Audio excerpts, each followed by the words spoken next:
fam to HHN 365, a Halloween Horror Nights podcast. My name is Duff, and as always, I'm here with my co-hosts, Jess and Jonathan.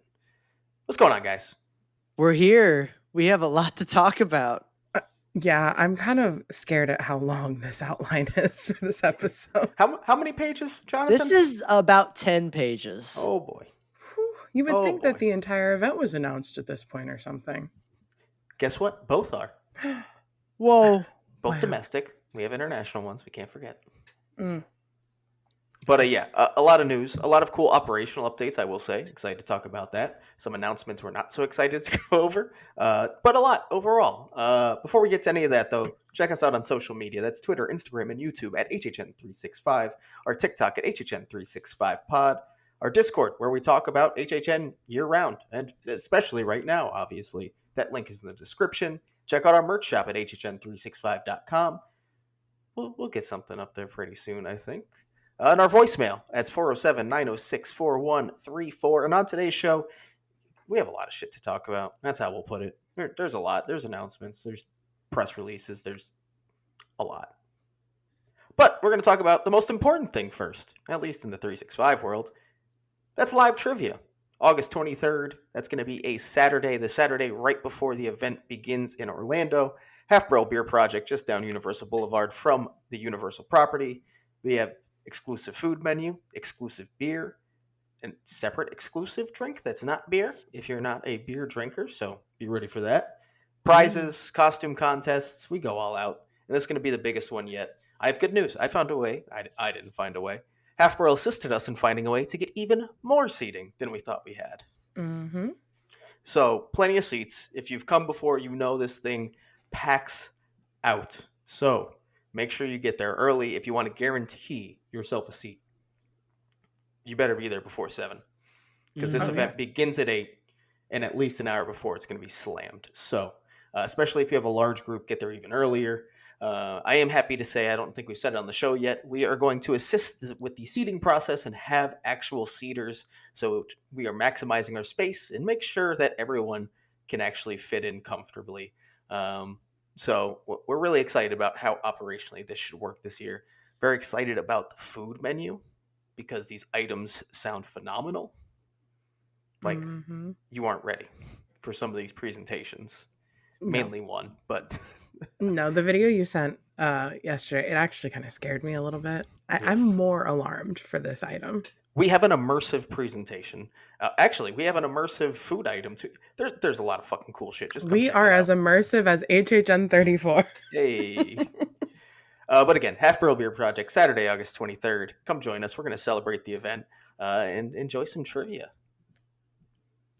But that's all for us. We're going to talk about the actual event now. And I think we're going to start over in Orlando. Of course, with construction.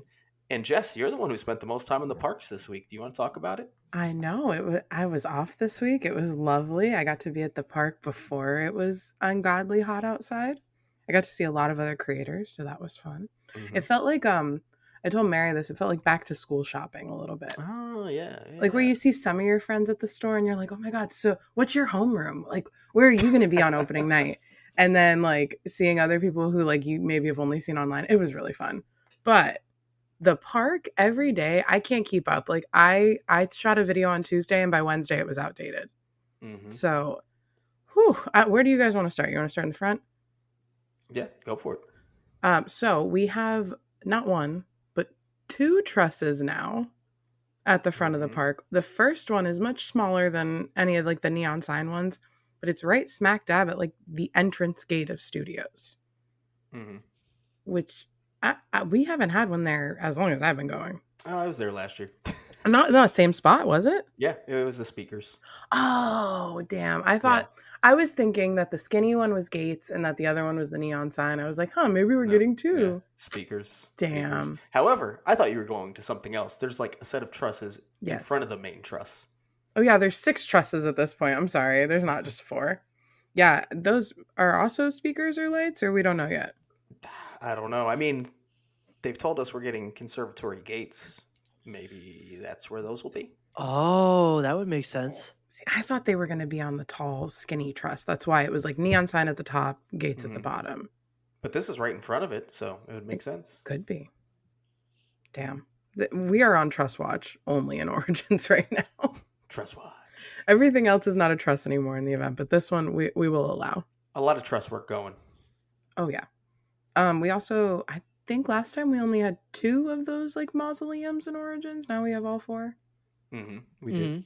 And behind them there's some like ironwork, and you can kind of make out, Nick was pointing this out from Fear and Beer, that you can make out the different IPs in them. So we can 2 kind of them tell. are pretty clear too. Yeah, I still don't see the WWE one, but I believe him. I'm just I don't. The ones I fully see, Freddy Fazbear's very clear, and then Fallout as well. Yep. Yeah. I can't see the other. The Jason one, I'm like, maybe, but I don't see the WWE one. But it's cool that those are probably going to be where the sculptures of the IPs are going to go. And then I guess art somewhere else. I had a theory that the one at the end, like you walk all the way down, it's the last one.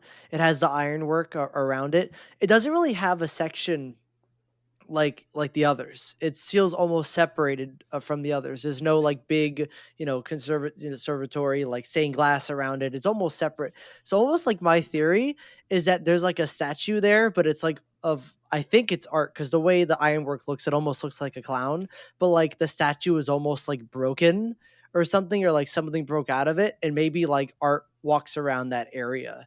Because it feels weird to put a statue when all the other ones have this whole set piece and this whole like thing surrounding it, but that's the only one that's like on its own, and I don't think there's a way to cover it the way the others are. So maybe like that's the idea, that this is the origin of horror is like breaking out, and maybe that's something they do there. You know what's funny? As I said, well, jokingly, like maybe that's where art is, but I did not say it as well as you did in the park the other day. You gave it like a reason. I just said maybe he's over there and maybe he'll get moved out during like setup every day. I like your reasoning a lot more than mine. Yay. You gave it purpose. It did. No, but I like that. But That'd be cool. I love these like mausoleum looking things though, with like the stained glass up top and everything. They're great set pieces. Great, beautiful set pieces. So pretty. First time I've been excited for an opening zone in I don't know how long. It's been a while. Yeah.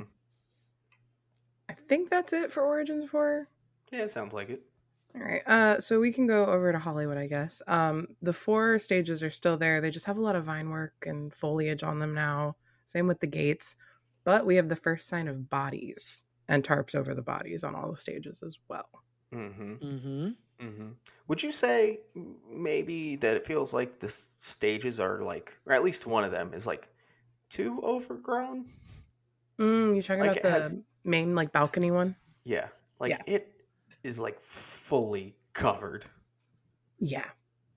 I can't see the beauty of the set piece anymore.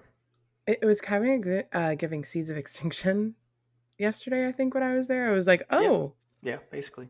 Ooh. And then also, not to be nitpicky at this point, but like this zone's been up for a while.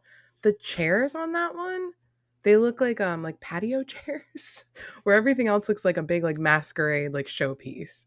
And those are just like little metal chairs with like overgrown. So maybe it is like an outdoor balcony or something. Yeah, that could be.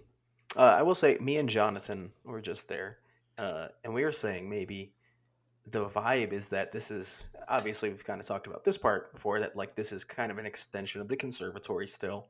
What if it's kind of like almost in a sense that it's that overgrown because it's just been this unused space, and the vampires have basically taken this vacant, old forgotten space for their masquerade. So you're going to have the elegance in the scare actors and the stuff that they have brought, but all the set pieces are these old, decrepit, rotting away buildings. That makes sense, because there's like armchairs and stuff that have like caked on mud and like other things on other stages. Yeah. I think it makes the most sense considering how everything's looking right now. It wouldn't be the first time, if we're talking about another scare zone, that maybe the key art doesn't exactly match what we're seeing. I'm looking at you, Toxic 20s, but we'll get there. But yeah, I feel like that's the only way I can imagine this going, with how overgrown these set pieces look. And especially if you go to the front gates that they put out in the zone, they're just like overgrown, look like the gates were just busted open kind of deal. Mm-hmm. It is not a Masquerade that we think of, in terms of like looking pristine and beautiful and everything like that. Like it was at one point. The set pieces were beautiful, like also, gorgeous. the way the way the key art depicts it also feels like it should be like that kind of more just like clean, elegant. Mm-hmm. And that's not what we're seeing in the zone at all currently. No, not at all. But they've done clean Masquerade before. They haven't done like a rough and. Oh, yeah, I'm not complaining. I think it would be a really cool concept if that's like what's happening, that they are just using kind of this vacant old space to have their Masquerade. We also don't know if there's going to be like a center set piece or anything. There usually is in Hollywood. And maybe that'll give more storytelling as to why it's also so decrepit. I assume so. Yeah, I'm sure they're going to bring something out. Like opening night, something's going to get brought out. Right? Ooh, hello. Or I mean, I guess we'll see that in pictures before, unfortunately. Preview, yeah. But either way, I'm very into this. There is also one stage that I want to talk about this before it actually happens, in case it does. There's like a tower of glasses, and it looks like they're going to put tubing to make it a blood fountain. And that's what I'm excited to see develop in this zone now. Yeah, if that actually becomes a blood fountain through the like glasses, that would be beautiful work. Just beautiful. I love you, Masquerade. I haven't even met you yet, but I love you. I feel this way about every Scarezone so far, though. Yeah. Everyone, including you, Origins of Horror. We don't have anything negative to say yet. The next one we're going to talk about might be the highest level of that. Yeah. Right. Let's go down to Crooked Lane, guys. Oh, yeah. I want to go. So good. It's so good. You guys saw it today. I mean, what do you think?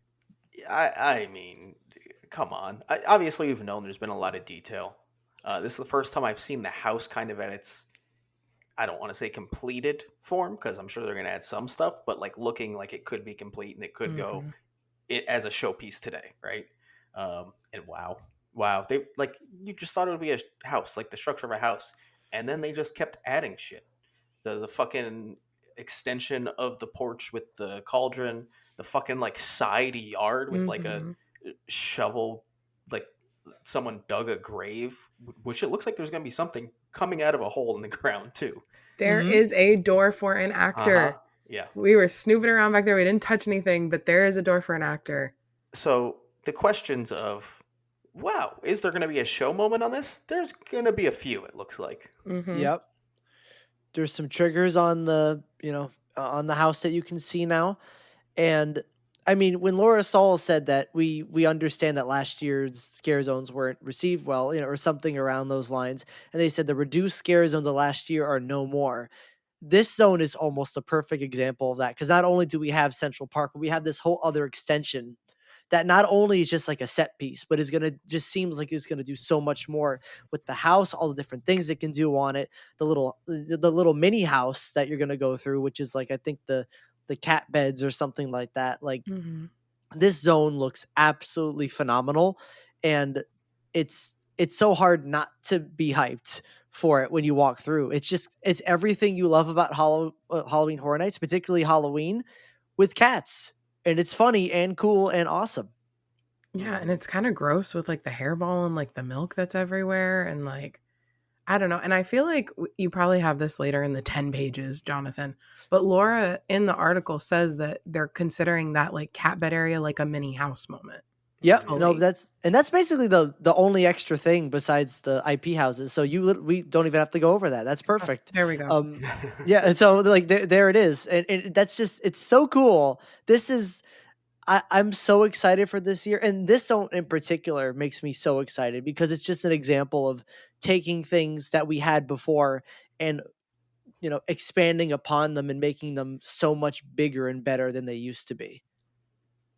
Yeah, so exciting! Oh my god, Halloween the zone with cats. Love it. With cats, love it. I never thought I'd be excited for cats. I will probably. I have an idea for a TikTok, and it involves Cats the Musicals and me in that. Oh zone. no! Oh god! Oh no. yes! Oh yes! That's all I'm gonna say for now. Moving on. I don't know. Club horror looks like club horror. Yeah, that Oh wait, sure is like a DJ booth. I guess if we're going that way, there is a food booth on the Mhm. bridge between Simpsons and London Mm-hmm. that popped up the other day. I assume it's going to be Jason, just based on how it looks. It looks like a cabin, but it also, I guess, could be Hatchet and James. Yeah, it could go either way, I guess. What's interesting I thought about that is that it's like fully an old food truck that's converted into like you can see it on the back. Again, I just like to wander around things. There wasn't anything that said I couldn't walk back there. I didn't go inside, but you can see it's a old food truck from the back. Mm. But we know that they have a bunch of those from previous things. Oh yeah, well, I'm happy they're actually theming those up because they've previously, even at HHN, just tossed a couple food trucks out, And just slapped a unthemed, sticker or put a on it. wrap on it. Yeah, whatever. Yeah. No, this is like fully built out around it. Mm. The bridge is still a hole straight through the water, if you're wondering about that. And the bathrooms are still closed, but yep. I mean, We're getting once they have the structure like supported, it's just going to be slapping the wood on and calling it a day. Oh, slapping wood? Slapping wood. Wow. This event's going to have me slapping wood. Okay. Oh my God. Wow. Speaking of slapping wood, we still don't have a Nightmare Fuel sign yet. What the? What is that transition? Oh my God. I thought it worked for the Nightmare Fuel people. It does. You can't judge me. I think it was perfect. It was. I love that. I just wasn't expecting that. You're welcome. Well, remember the one episode Duff wasn't on. We were killing the segues. We were. So I guess that energy is back tonight. It's perfect. All three of us. But yeah, Club Horror has nothing. And then New York Mutations. I don't think we had anything last episode. I don't think so. So it's all new now, technically. We've got the car crash from the description of the zone with the BuzzCon truck, and there's barrels, and it doesn't say BuzzCon, it says BuzzCon. Yep. So that's important. Everything in the zone says BuzzCon. Everything. There's not a single buzz. But yeah, though that's out there over at like the bus stop in New York where we normally have like a big stage moment. We also have a florist stand that's got like some corrosive radioactive stuff eating through it. We've got some of it looks downright disgusting too. It looks they like did a vomit. really good job with the detail. Yeah, it's gross. I didn't like it. I love it. It's great. Give me more. I want to see it under. There's got to be blacklight in this zone. Oh, definitely. Probably. Yeah. So if you're trying to find us at Horror Nights, this will be the zone to look for my hair. There's also I keep calling it the Spirits of the Coven stage because it looks like the What's the Password door. But we have that, and then there's a like a little hole on the other side with a curtain on it right now, but there's wet flooring on that stage. Ooh. So some kind of water effect, probably a kill scene moment. And then catty corner to that in front of like the arcade, there's another stage with wet flooring that has barrels. And then a white scrim that looks like they're going to project something or maybe have a kill or something behind it. But what was interesting is before there were two pathways to behind it. They're still there, but now they're blocked by barrels. So I don't know if that's just because day guests were trying to walk up there. Yeah, probably. But I was like, oh, it was very open and vulnerable the other day. And now it's very closed off. I'm sure it's just a daily operation thing. Yeah, probably. And then the last thing is the newspaper stand. That's at the end of Sting Alley right now. Again, with that like corrosive stuff all over it. And this one has a shit ton of details throughout it. Yep. And something interesting is our Discord mod Alex pointed it out. Like some of the biggest headlines on the newspaper are like Toxic City, and he's like, that's probably a reference to the Marvel Zone we had in Islands of Adventure, because that's what it was called, and that definitely was some sort of a little fun little Easter egg there. Did you guys see what HHN Scott pointed out about the newspaper stand? I don't think so. I thought it was interesting, which I also got to meet him in the park the other day, so it was lovely running into you and finally seeing a face to a name. But he pointed out that that's the only set piece that has the forklift holes in it too right now. Ooh. The newspaper stand. So he had an idea that it was going to be put at the end of Sting Alley to like fully block it. Yeah. I don't know if I agree with that, but probably out into the street. Yeah, it could be moved day of. Yeah, into the center because they did that with Vamp and then whatever the other one was. They do it all the time with New I York, think but they did it last year in Torture Fair too with a prop. yeah. No, you're right. So it's gonna be moved. It's also really weird to see something in Sting Alley right now for Horror Nights. Mm-hmm. That's all I got, I think. Oh no, there's food booths. I'm not done.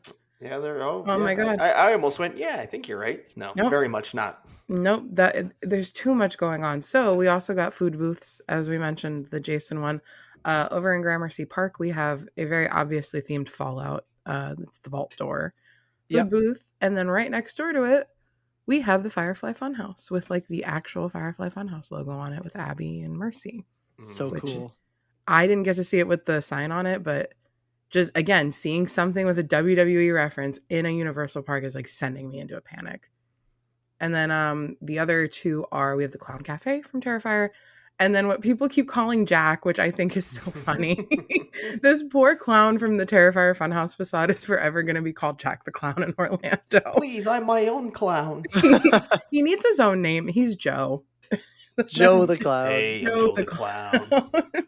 But he's also right there over by the Transformers bar area. So 4 food booths over there. And then there's another one. Oh my God. Keep over going. by Music Plaza, which is that like an El Artista theme or something?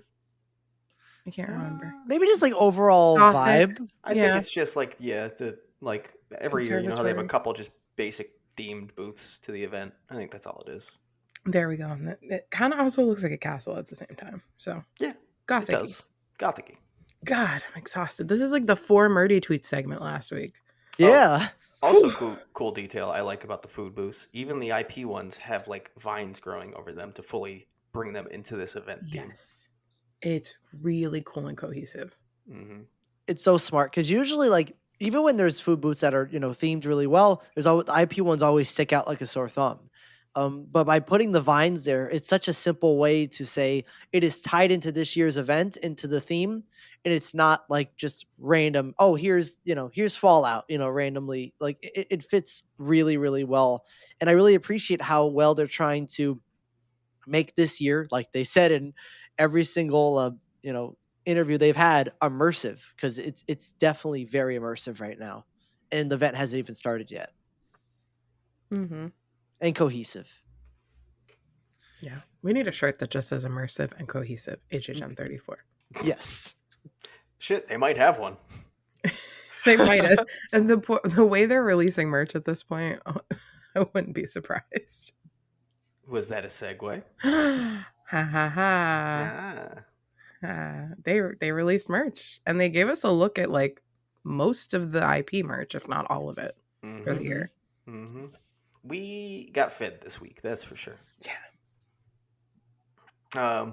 So yeah, the merch is going to be. Did we talk about any of the merch on the last podcast, or was that just the live? Just the Mel's? Yeah, just the Mel's and Little Boo. Yes, Okay. EP Lil Boo and Mel's. Okay, yeah. So since that last episode, we've also got some more IP merch. Wyatt Sicks, Five Nights at Freddy's. There's just generic HHN 34. They say 2025 merch. A lot more, like 3 or 4 more lines of merch total. We got expanded items for Mel's too, by the way. Snow Globe for Mel's came out. And I feel like something else from Mel's that's new too. There were some buttons, Pins, yeah. or pins. Button Yes, set. yeah, the button set. Yeah, really cute though. And I got to see that in person finally. The colors are so nice on that whole collection. Mm-hmm. So what do you think about the Wyatt Sicks merch that came out? Oh, I love it. But I also feel like I called that it was going to be a long sleeve a while ago because they hate wrestling fans. And everybody I know is so pissed that it's a long sleeve. Yeah. But the design and like Bray over them as the Fiend is like, sends chills down my body. So I'm going to buy it. But like, I know this is going to be here the whole run. So I'm not running to purchase it right now. No, yeah, that's meant to be here. It's not preview merch. Yeah, but I really like the bag. The like crossbody for the Wyatts. I really like that. That's really nice because they don't really give us a lot of bags for like WWE shop. Well, there you go. You've been gifted it. There were a lot of bags overall. Like every IP had a bag, I think, except Jason. Mm-hmm. Fallout has the to be big fair, we didn't backpack. see much for Jason compared to the RIPs. No, but I want to give a compliment. I don't like the new mask. I like it on the jersey. I don't mind it. Mm-hmm. Oh, really surprise! Nice. They did a hockey jersey for Jason. Yeah, I mean, come on. Wow, shocking. And it's a close up of his mask, and that's a surprise tool that will help us later. It is kind of cool that it's kind of like a version of that typical Jason hockey jersey, but it does have like a huge Halloween Horror Nights patch on the arm. Mm. Oh yeah, I feel like I might need to purchase that. Yeah, I get it. I do like, again, I like the wall sign. I think it's wild that he got a flask. I don't know why that feels crazy to me, but hey, take it.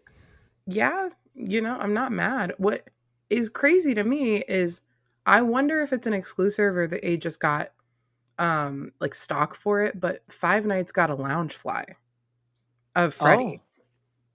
Like that is fully a lounge fly. You can you can kind of tell about that. I wonder, is it an HHN exclusive? Off I go. Well, I can figure this out as a lounge fly collector. Hold. I will figure out. While you're doing that, the other Five Nights merch, you have a shirt, which I didn't realize through the photos, but I saw in person today, is kind of like that tattered and worn and like faded look, which I thought was kind of a cool touch to add to it. There's someone else on that shirt too. Yeah, that had some characters. I believe you'd be alluding to Springtrap. Mm-hmm. Yeah. It's the first piece of merch we have that, well, obviously we know Springtrap's going to be in the house. It's the main villain. But I was always said, man, would it be cool if Springtrap was on the puzzle piece because it would fit? He wasn't. It was Freddy Fazbear did not fit at all. They didn't try to make him fit. But at least there is some representation of the actual villain of the film on merch. Yeah. So I appreciate that. I don't like the wash of the shirt in person. I think it's too, I think it should have been like distressed further down. Or I don't know, it bothers me, but I love the print, so like I might actually buy it and crop it. But I got an answer on the lounge fly. It is an existing lounge fly that just came out this year, so Universal just probably bought extra stock in it. That makes sense. It's gonna sell. Oh, absolutely. Well. It's really cute. FNAF also got patches of the characters as well. Yeah, those are really nice in person. And I don't know if we talked about it, but the badge holder. Yes, that's right. That's like the security ID badge. It's pretty cool. And they have a journal of his dream journal, like his dream theory book to learn how to, harness his dreams and see what's inside of his memories when he's sleeping halfway through the movie, or half of the movie. So I thought that was kind of a funny piece of merch. No, that's very cool, and I'm sure a lot of people will buy that as well. Oh yeah, the FNAF merch is going to move no matter what. Let's be honest. Oh, absolutely. Although it still seems like currently the WWE merch is what's been moving the best. They apparently restocked at the Hallows Eve boutique the announcement shirt today. Yes, they did. We saw full stock of it. Good. I mean, it seemed to be, I don't know if it's the one that sold the most because they bought the least, or it's just a circumstance of like the city we live in. Listen, I don't know. I was at the store and it was selling more. It had nothing to do with what stock was available. More people had that in their hand than FNAF, and it wasn't even close. Yeah, but again, we're a wrestling city. Oh yeah, I know. And it's so much easier for, someone who's just like a WWE fan to specifically come over to the park and grab it, right? I feel like FNAF's going to be more of like the tourist draw. Yeah, it's going to sell like crazy during the season. But again, it's all going to sell. How do you guys feel about the event-specific merch we saw, though? Like, I know we got like a feminine cut, like V-neck split thing. I won't comment on that because I just can't imagine how that would be something you'd want to wear. But, it's not something I'd be interested in personally at all. So I'll leave that to people who maybe want an item like that. Yeah. The design on it, I also don't like. I'm going to be honest. So there's that. It's too generic of what this event is, right? Like, I think you have the full like gargoyle shirt alongside it, which I think is a much nicer design overall to represent this event. Where that one just feels a little bland. Yeah, I like that it's a different like style of shirt for the feminine cut. Because normally we get like a shitty, outdated like cold shoulder or some other shit that like isn't cute. So the fact that it's like a little bit more fitted and it's got like that covey cute, I hate the logo. I don't need the event logo on a shirt. It's going to be on a million other things I buy this year. Mm-hmm. Love the gargoyle shirt, but I like that the shirt's distressed, but I don't like that the graphic isn't. So it's like there's just not enough cohesion for me to like run out and buy a lot of it. Yeah, same. I think my favorite piece of that line is probably just the pin Mm-hmm. that has the gargoyle with the like dangling 2025 logo on it. Yeah. So that's probably my favorite piece from that line. Yeah, I do like the fan. They gave us a look at the clacky fan. It's fun. It's just the overgrowth, but I want to see the flannel. I want to see the spirit jersey. Like that's what I'm really waiting for. Also, we got to look at the main IP shirt and poster we're gonna get is literally the frame. Yeah, I figured it was gonna be. It's okay. You know, the thing is, the frame is so perfect. Like having it like in any other form feels weird. Like I don't know. Like to me, it's just like that's the frame that I have that I hanging up, and it's perfect. And you know, just slapping it on a shirt, it just feels weird, but it's probably gonna be fine. It's just the weirdness of taking that design that we've basically had for the whole announcement season, just building upon, just to get turned into something else. Mm-hmm. Yeah, I have the actual frame, so I'm probably not going to need the shirt or anything. I'm good. Yeah. There's plenty of other merch I'll buy. Exactly. I might buy the wall art just because if that's the only thing they're going to put the Fiend on that's for wall art, I might just need to buy it as well. But that's true. That's true. That's a personal thing. And I believe that's basically it for the new merch we got. Did we talk about Terrifier? Oh shit. Oh no, we didn't. We got the like Terrifier shirt for the season, and it's I guess like a mashup of like the Funhouse and the characters. I like it. I think it's a good design. Yeah, I think the design's great. My only issue is I don't like a front print that takes up literally the entire shirt. And this goes all the way from top to bottom, basically. It is massive. And I just don't like shirts like that. But the design, very cool. Yeah. Art the Clown looks like Art the Clown. It's very David Howard Thornton, like almost exactly the same like sort of poses he does. And I really enjoy that. And I love the fact that the arch is ours, we win.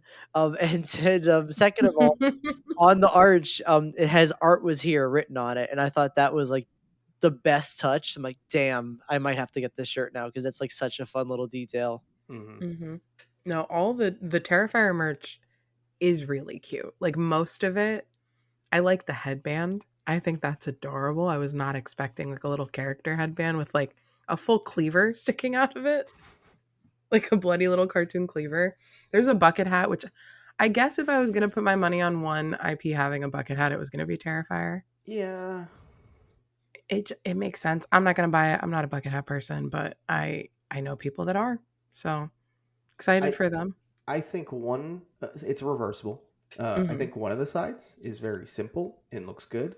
And the other side is very weird and has like art, but only around like the bucket of the hat. Like, I don't know how to describe it.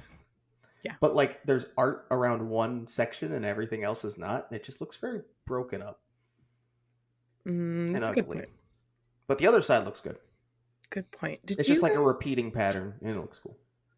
Okay, so obviously we got like a picture of everything together. Does it look like one of those things is an art shoulder buddy? Or does that look like it's part of the headband? Be honest, I didn't even.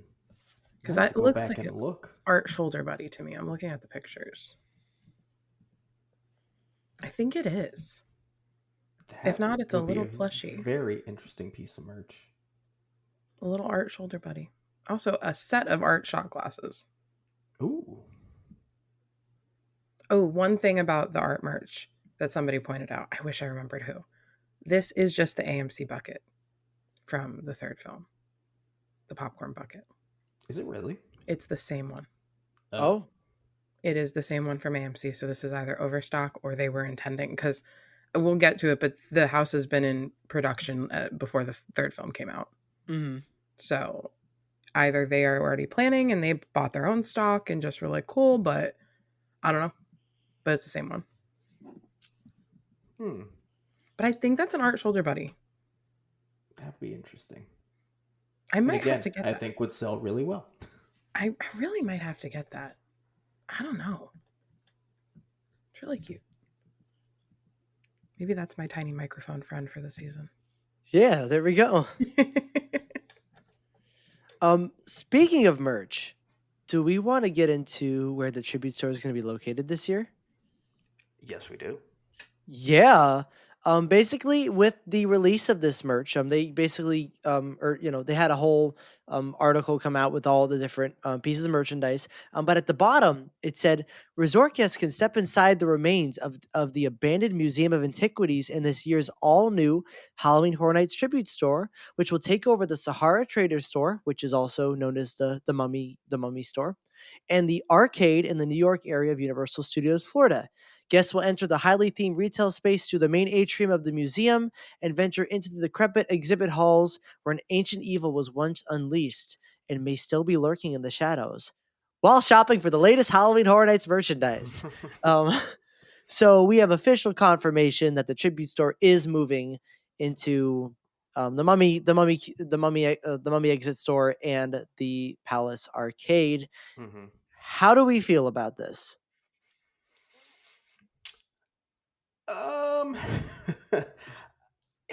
It feels like the space probably isn't super conducive to a tribute store that gets as much foot traffic as the HHN one does, right? Like, that's my first reaction. So there's concern for sure. Bad Goblethan. Yeah, there we go. Bad Goblethan. I was waiting for Duff to do it, but I kind of forgot there was a thing. I'm not gonna lie. It's okay. It's fair. We've had Goblethan on the brain lately, a lot. Very true. For reasons. Hint, hint, nudge, nudge. I worry because there's only 4 or 5 rides open at the event. I guess 5 with Transformers, maybe 4. I don't remember. But now you're going to take one of your like marquee things that's not a house or not a ride to do, and you're going to put it at an exit of one of the only attractions that's open. Mm-hmm. And which also, that store famously has amazingly crowded bottlenecks when it's busy anyways. Yeah, and when it rains, impossible to get out if you do ride the Mummy during the event, which a lot of people do. And now it's our only, I guess Gringotts is open, but it's the only like coaster that's open for the event now this season. I just don't know how this is going to work. It's like bringing me back to a year I didn't even go to, but I got to see the 25 tribute store that was in the Twister store. Like, and even during like day ops, that was still a bottleneck because everybody wanted to see everything. Luckily, I don't think it'll be that bad, but I don't know. And I know that we have multiple. There'll be 3 entrances and exits then if they use all of the available. We hope 3. I could see there's a world where only one of the arcade exits and entrances are open. I would hope that they maybe make it so you can only. Okay, so my brain says we enter like from the Gotham side street and like they could hold the queue over there if there is a queue to get in, and then you enter through that area and then you can only exit through Sahara Traders and make that just an exit point for both the Mummy and the store. I hope. We'll see. Again, my takeaway from this is concern and worry about logistically how this works. Yeah, lots of concern. I think there's ways you can make it work, but it's not going to be straightforward. No, it's going to be interesting. They said in the panel, the Spooky Empire panel, this was supposed to be like the theme to the anniversary of like tribute stores, right? Like they were going to make this more like an anniversary of the other ones, if I'm remembering correctly. And making it a museum of antiquities is kind of perfect for that because you could just put a bunch of old props and set pieces from the old tribute stores and put them up like museum artifacts, and it would fit. It also makes it so you don't really need to make the rooms immersive, right? You make one immersive space and you just put some props up and you make it like a museum, and you don't have to completely immerse people like you did in the previous tribute stores. And I have a feeling that's the way they're going to go here. They could prove us wrong, but yeah, I don't know. At the end of the day, it's a tribute store. It doesn't really matter too much. We'll see what happens, but yeah, I am, basically have the same concerns that you guys do. Yeah, I do know that some stuff has been popping up in Boris's window, including a memo from the museum. Mm-hmm. Mm-hmm. So, I mean, they're at least going to tap into that a little bit, which that's always fun. Yeah, I'm excited to see like what characters and what pieces of HHN lore actually gets brought into this tribute store, because it's very clear it's going to be like a combination of multiple things. It's not just going to be like one specific piece of HHN lore. It's going to be combining a bunch of stuff they've done previously. Whether that's only in tribute stores or throughout the event, we'll see. But I am excited to see exactly what they cook up with that. Mm-hmm. Yeah. Should we move on to the next piece of info? Which, again, operationally is going to be quite different than we're used to. But exciting, yes. So we've kind of already heard that this was the case, and now this is like a full confirmation from Universal on their website that Stay and Scream is changing, and changing quite a bit. So basically the way it's going to work is when you arrive at the park, and this is starting at 3 p.m., you can go to either Lombard's, Illuminations Minion Cafe, or VillainCon Minion Blast, and get a wristband at one of those check-in locations. And after that, you are not going to be stuck in a holding area or any specific corral outside in the park. Rather, you're just free to walk around the park completely, whether that's attractions, food, whatever. It's just like day operation. At 4 p.m., you will then be able to start entering house queues. So again, these aren't just like corral spaces. You just hang around the park, and when you're ready to hop in a queue, you go to that queue. So, like, different, and maybe have some concerns about how Ops handles that, maybe. Personally, I see this as a very, like, possible upgrade.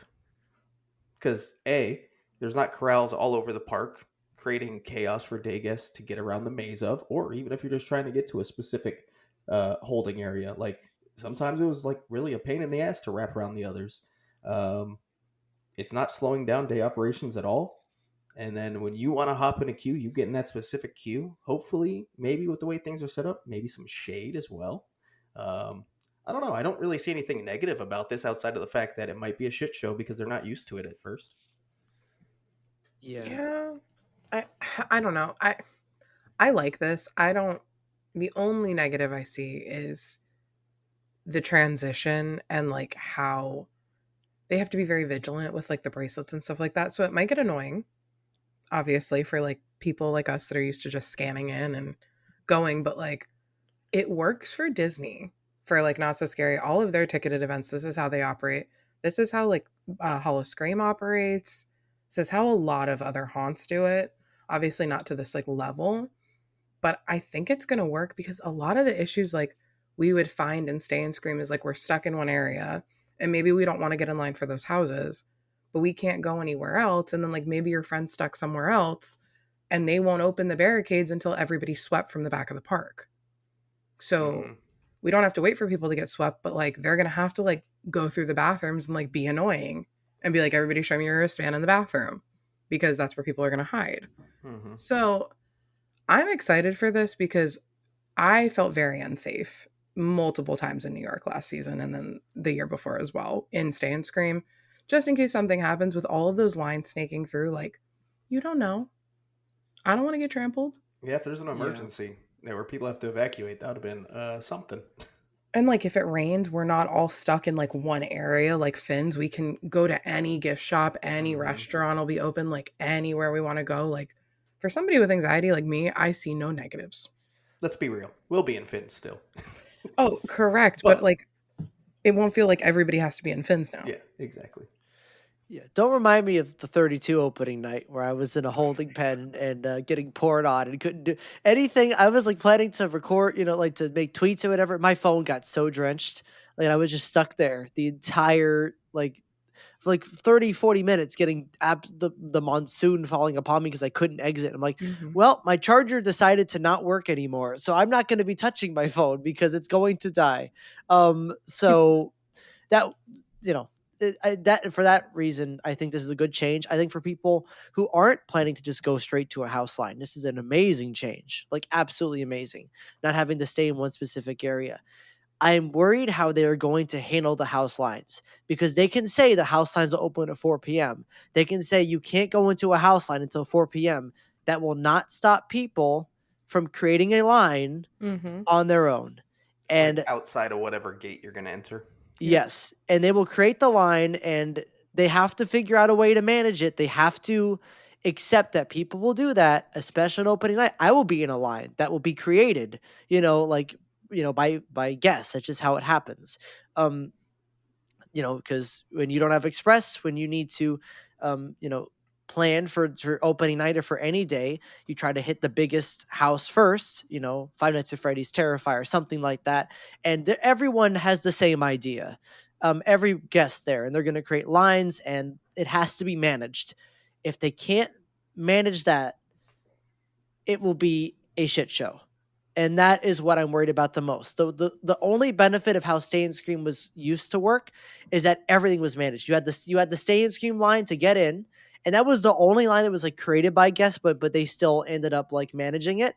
And then you went into the zone, and you already had a line created. The line was already created. You were already in your line, and there was no more fighting. There's going to be the line to get the wristband, then the line to create the line before the house starts, and then the actual house line. So if they can manage that, it'll be okay. I'm just very worried, especially for opening night, of if they can, manage that crowd. Yeah, no, I think that's definitely a concern that, suddenly the issue arises where it's overflowing back into the streets and affecting daily ops again. I think it's still probably less obstructive than the crowds all over the park. And I'd hope that Universal is also aware of this. Like, this isn't something they haven't considered. No, they should have ops team members ready to handle this in some way. To like, all right, well, if you're going to start a line out here, let's at least snake it this way and get it out of the way. Stuff like that. Yeah.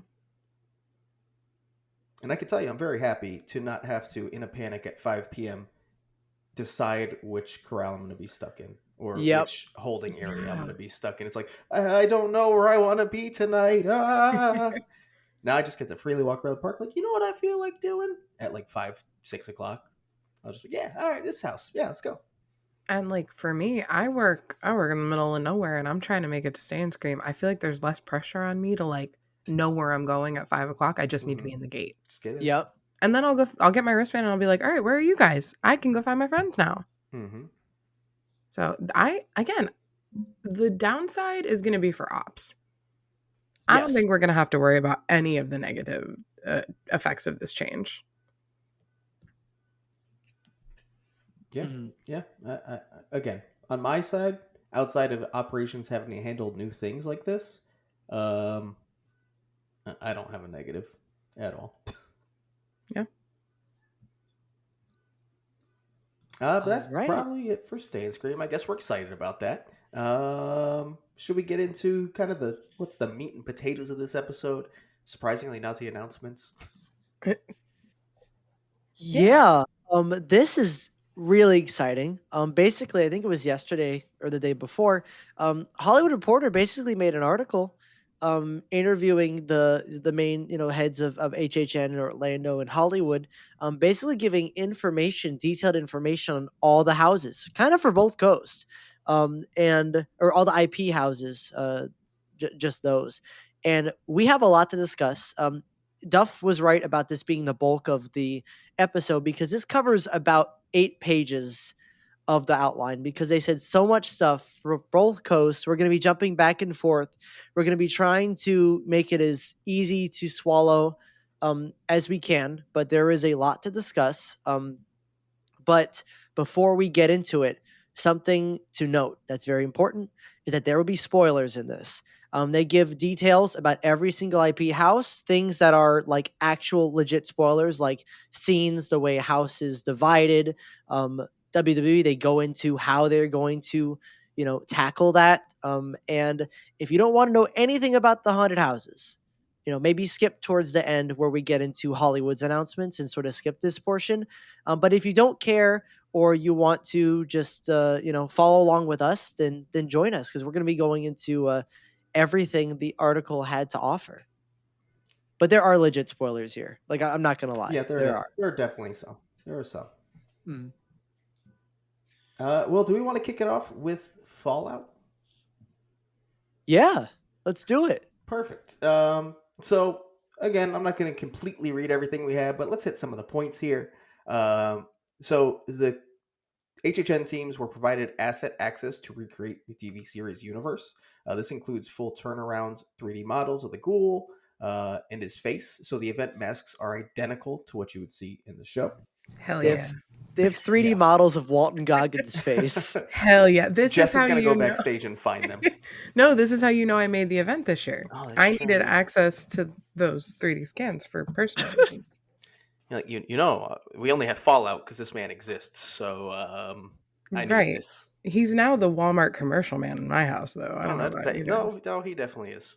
All over my YouTube. I love him. Also noted there was a teaser created specifically to aid the house's creation. It was filmed one of their characters for us to tease their second season in the house. That's coming from Laura Sauls. So could just be for Orlando. We'll see. That's interesting, though. As we know, the second season is going to be that they teased in the first season is going to be taking place in the Nuked Vegas game or the New Vegas game, and I know that that particular game has a lot of characters and interesting characters and creatures and stuff like that. So that could be a fun, I guess, like last scene or stinger, depending on how much it's incorporated into the house. Mm-hmm. Also, they basically said that this will be a book report of Fallout, comparing it to Last of Us, saying it'll be different structurally. There's an order of events to the house, but we're using time as connective tissue, jumping to places so we're able to deliver the variety of environments the series and game possesses. It makes sense.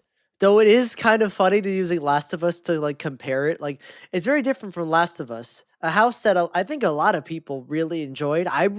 Me personally, I enjoyed how immersive it was that like you went to different environments, but you were still in the same location and you felt like the whole house was like one specific area and you just were so immersed. This house I don't think is gonna. I think it's gonna structurally look great. I think there's gonna be great set pieces, but it's gonna be hard to be super immersed when you're just jumping, from place to place to place to place. Mm-hmm. They also put a focus on both coasts being appearance heavy, primarily through Lucy and her journey. So, obviously, a focus on the sets, it sounds like. That's not surprising. When we talked about this property coming to the event, uh, it's like, yeah, it has to look like the show. That's going to be its biggest draw. It's going to have to nail the sets down and bring you to these locations. And it sounds like they really did focus on that, probably. Mm-hmm.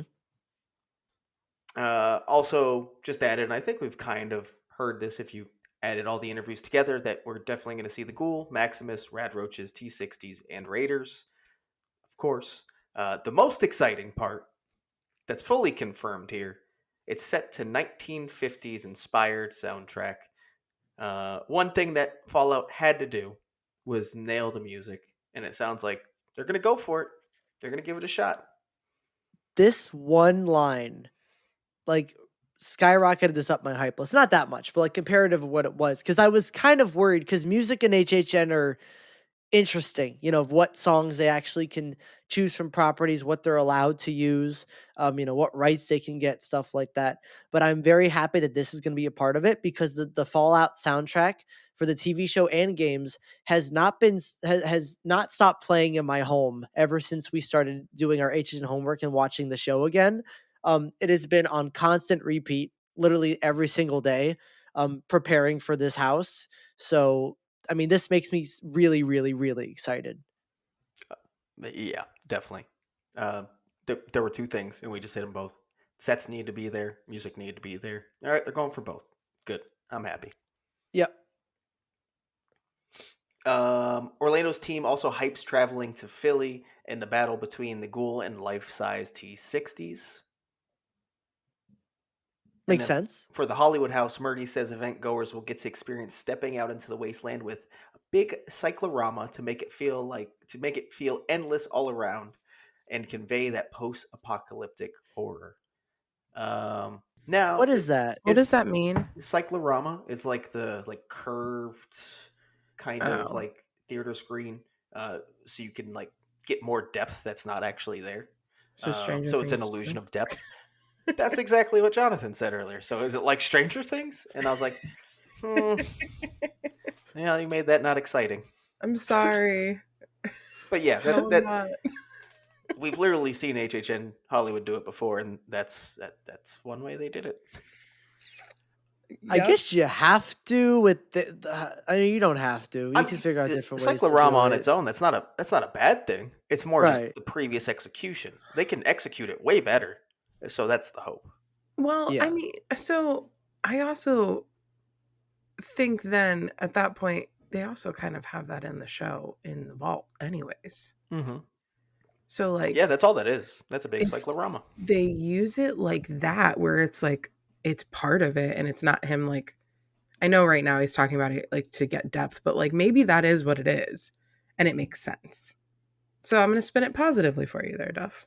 I will Hey. say it doesn't sound like he's specifically talking about that scene I know. because he says to make it feel endless all around you, and that's not what that scene is. No. But But sometimes Marty also just says shit, so who knows? It's he do true. be talking. You never know. And then the last bit we'll add is that they said fans can also navigate the ghoul's graveyard and ghoul-infested Super Duper Mart alongside an encounter with an irradiated bear. I'm going to leave that in. That was great. Love it. One of the biggest creatures we've ever built with the clay alone on it. The sculpt weighs over 500 pounds. That's crazy. To note, Jonathan, I'll let you say it because you picked this up and put it in the outline. Yeah, I think Murdy said this because the way the article is written is so weird because sometimes Murdy's talking, sometimes Laura's talking, sometimes Mike's talking, but like the way they intertwine them into paragraphs, it's like you have to like really pay attention to see which person is talking. The reason I even notated that is because we previously talked about how it was assumed that the bear is only in Hollywood. And I think that's why Murdy's talking now. I still think the bear is only in Hollywood. And something that also makes me think that is that if this bear weighs over 500 pounds, he's not going to be moving. That bear's not going to be making any motion. It's probably going to be just a static figure. So I don't know how we feel about that. I'd say at best on some sort of like No, it's the cart clay. or hydraulic. Guys, it's the clay that weighs 500 pounds on the sculpt, not the actual thing.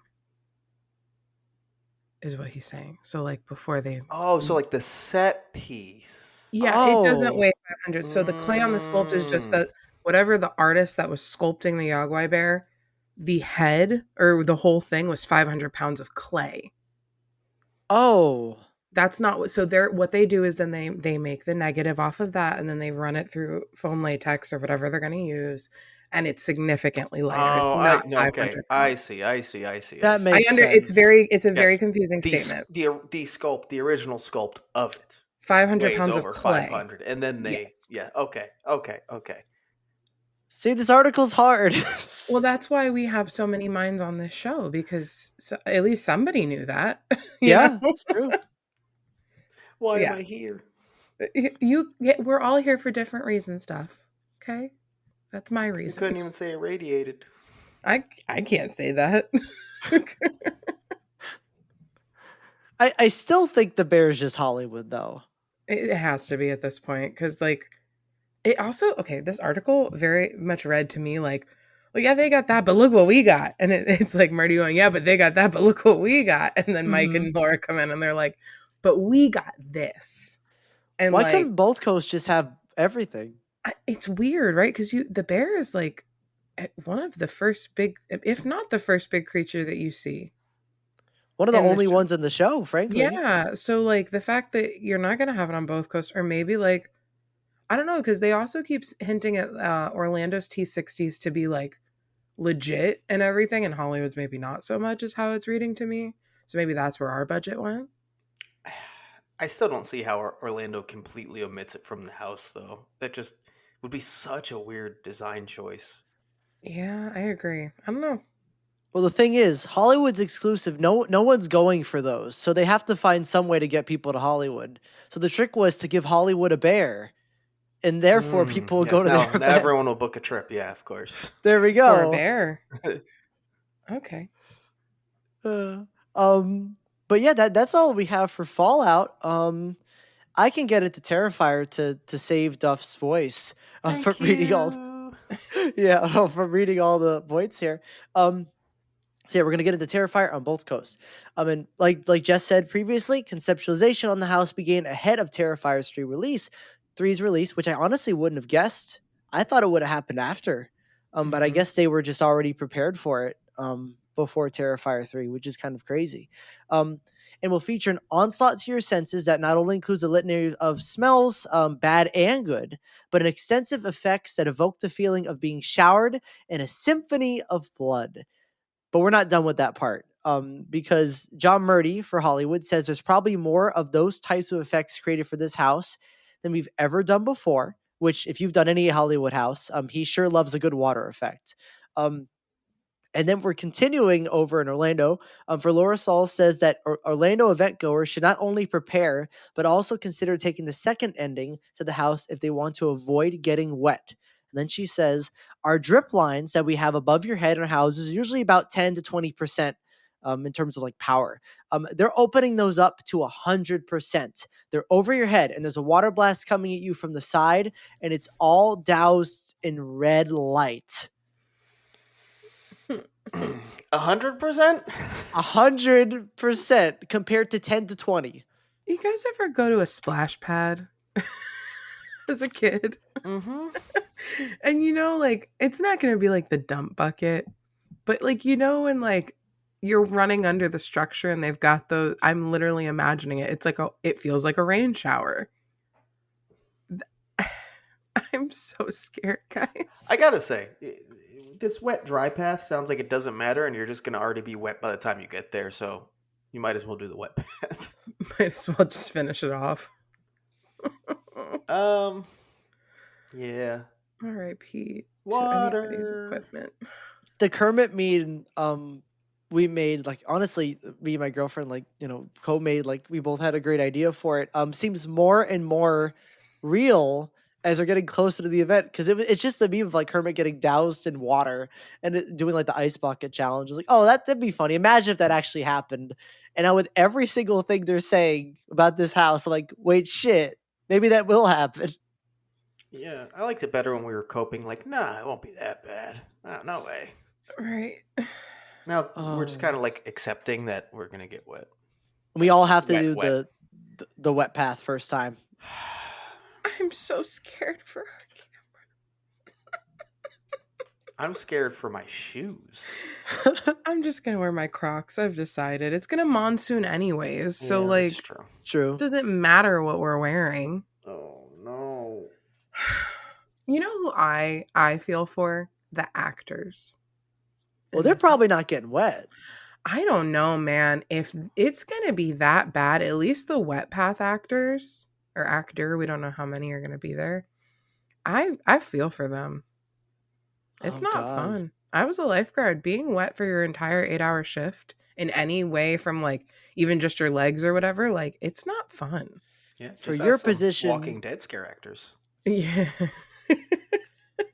It's still my dream job. I wish they would have hired me to be their lifeguard, man.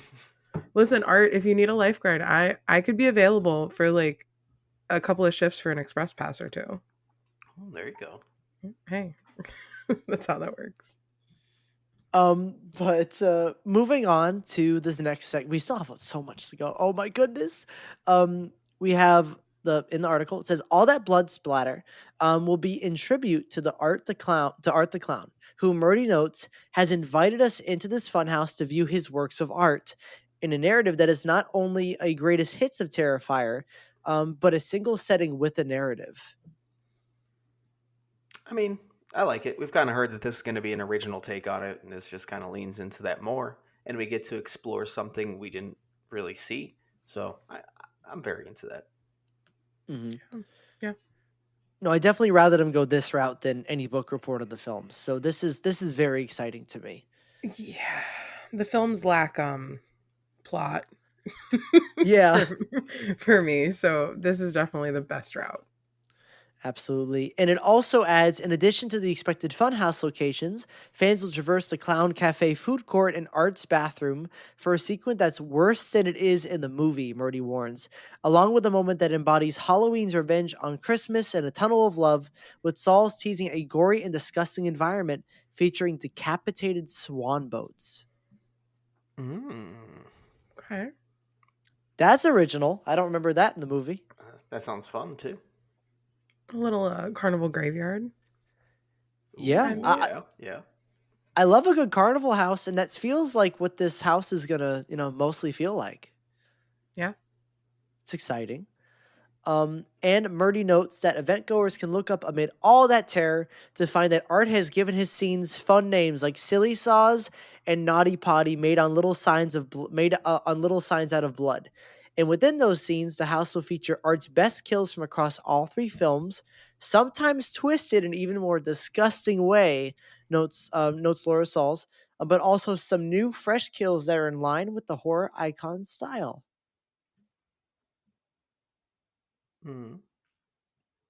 How can you make them even more disgusting? They're already very disgusting. I don't think that's possible. I think it's a lie? I don't think they're going to be more disgusting. I'm sorry, Laura. I don't believe that. Yeah, that's all. I just don't think there's any way that's going to happen. Buzzwords. Yeah.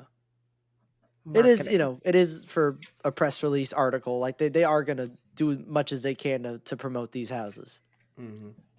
And maybe she just means like that's kind of like the whole point of these films is like watching someone be tortured. So I guess like in person would be different than watching it on a screen where you could like avoid it. Maybe that's what she means. Living it is harder than watching it. Maybe. I don't know. I think of like the bedroom scene from the second one. I mean, again, these are things that they set up to be an amazing shot in a film, not just to reset immediately and do it again. Right. It's not going to work.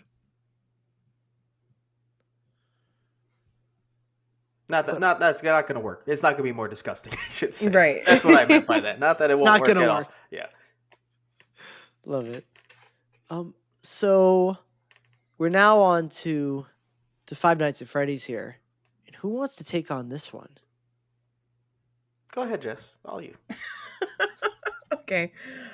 So both coasts divided and conquered on this house, with Hollywood taking the lead on creating the most complicated animatronic figures that they've ever done. Okay. John Murdy took the lead on overcomplicating things. That's what I'm reading. Yeah. I mean, as you should, I guess. You need to do something here. I will say the Chucky animatronics were really good, so I'm okay with Murdy and his team taking the lead on that. Yeah, I don't mind at all. As long as we get the same ones and not like worse versions because we're the sibling.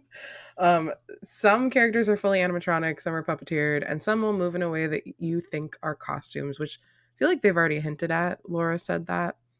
I think we've heard that before. It's going to be a mixture of all of them, all of the effects. Mm-hmm.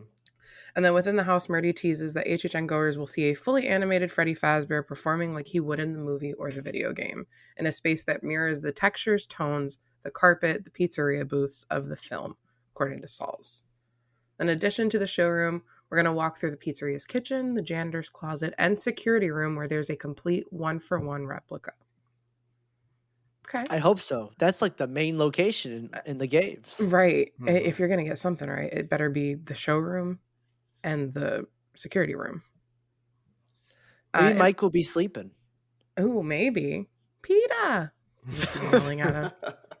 Do you think he's going to paint himself to like camouflage into the security room? Yeah, it'd be perfect. In regards to jump scares, Murdy notes, it's also in the films, but it's the kids who live inside the animatronics. So there's a thread going on in the house of ghost kids showing up, and they're all those guys who broke in to trash the place. You'll get quick shots in the film of Carl when his face has been ripped off by that horrible torture chair, but I wanted to know what happened to all of them and bring that level of scare to the experience as well. Go ahead, This Jonathan. reads to me is like, listen, we know there's concerns about this house not being scary because it's all animatronics or puppets or whatever. So don't worry, we have the ghost kids. Kids it's are like, scary. Yeah, I mean, yeah, they will probably provide jump scares, but I don't know. It reads to me that we're not going to try to scare you with the main characters. Like that's not our intent with those. They're not going to scare you. It's just the Yeah. kids. Yeah, It's the like, way this oh, is phrased is like, this is the scares in the house. Enjoy them.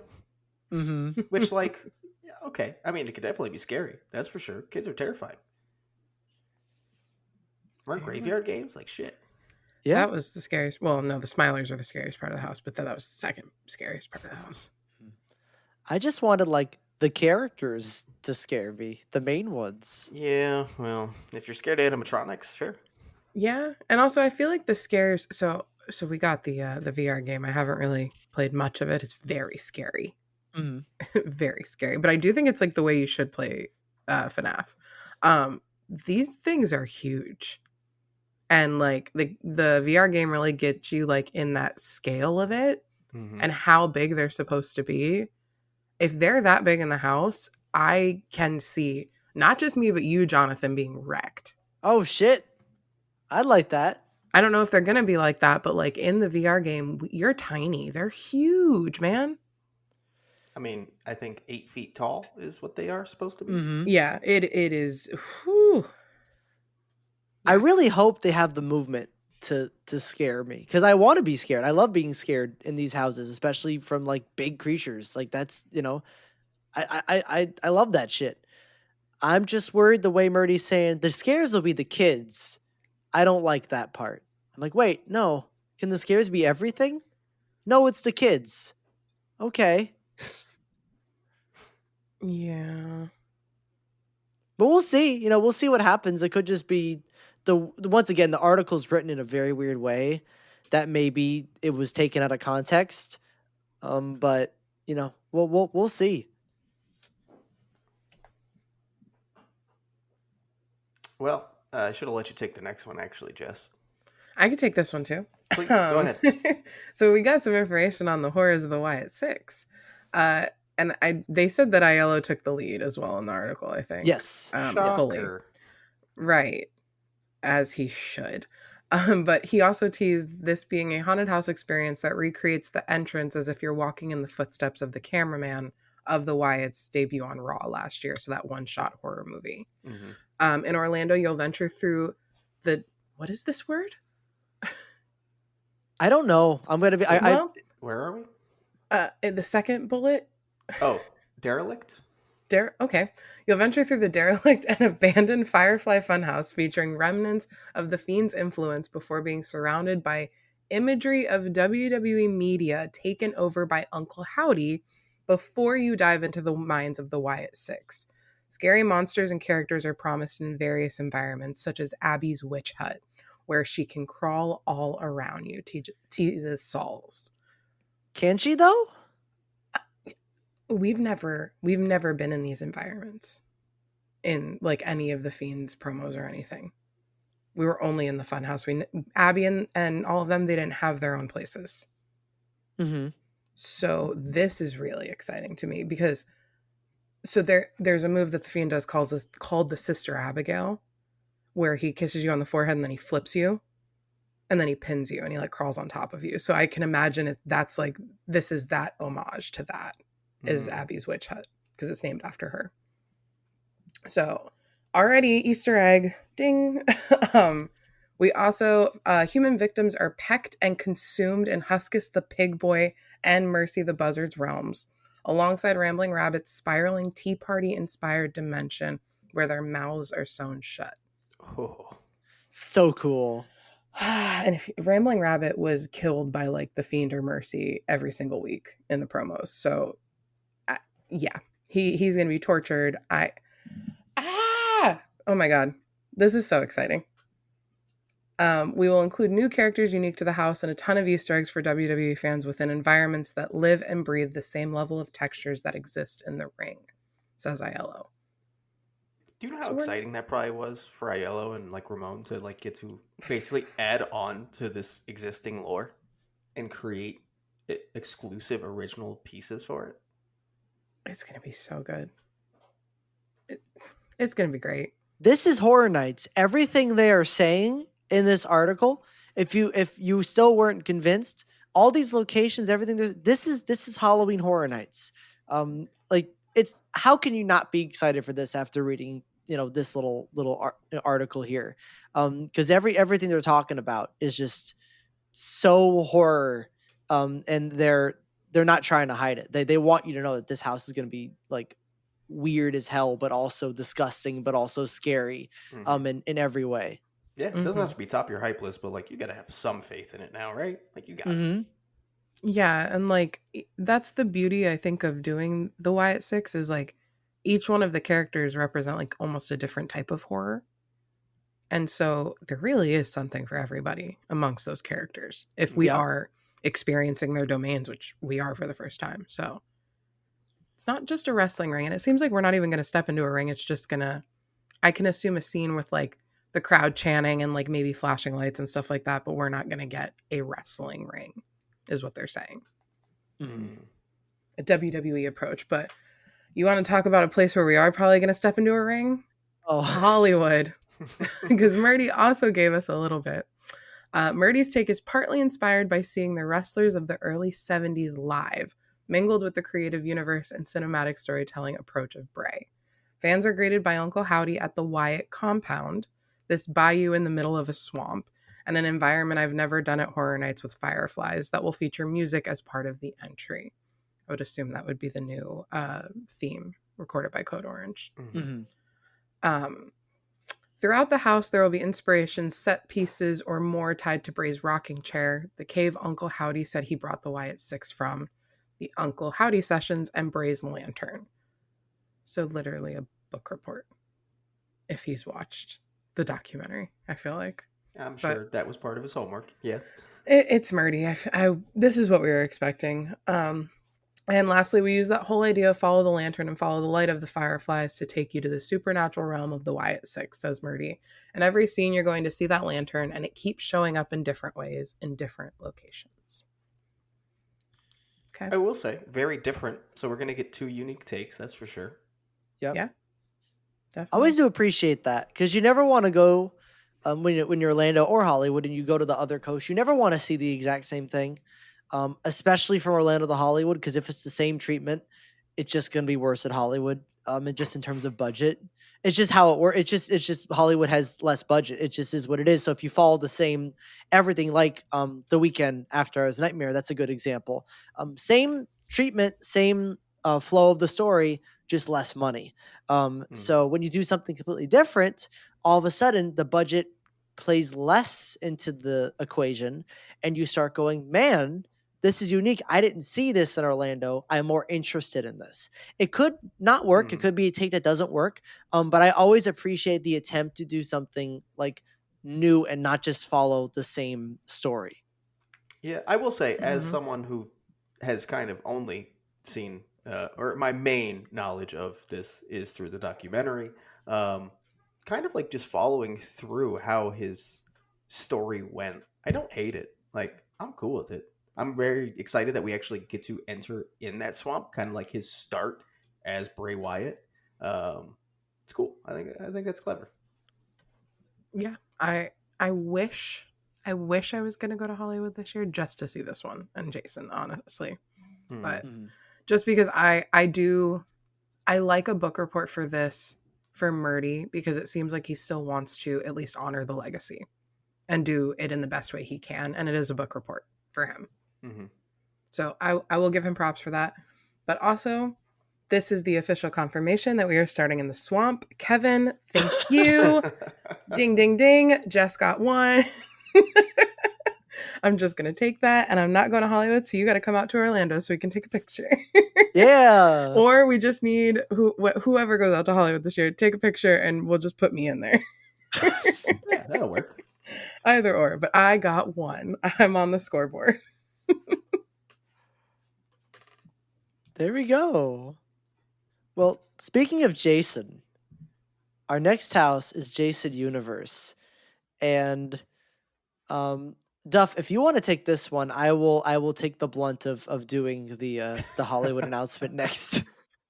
Thank you. I appreciate that. You're welcome. You've shown me mercy. I have. So we're going to start in Hollywood. The storyline is partly inspired by tourists who flocked to the real-life summer camp that served as the original film's setting, alongside urban explorers who visit abandoned and derelict locations, and dark tourists who travel to places associated with death and tragedy. Guests will arrive in the present day, where they'll join a group of content creators. All right, I'm into this already. Working with the fictional company Death Tours, who made the terrible mistake of breaking into Camp Crystal Lake, says Murdy.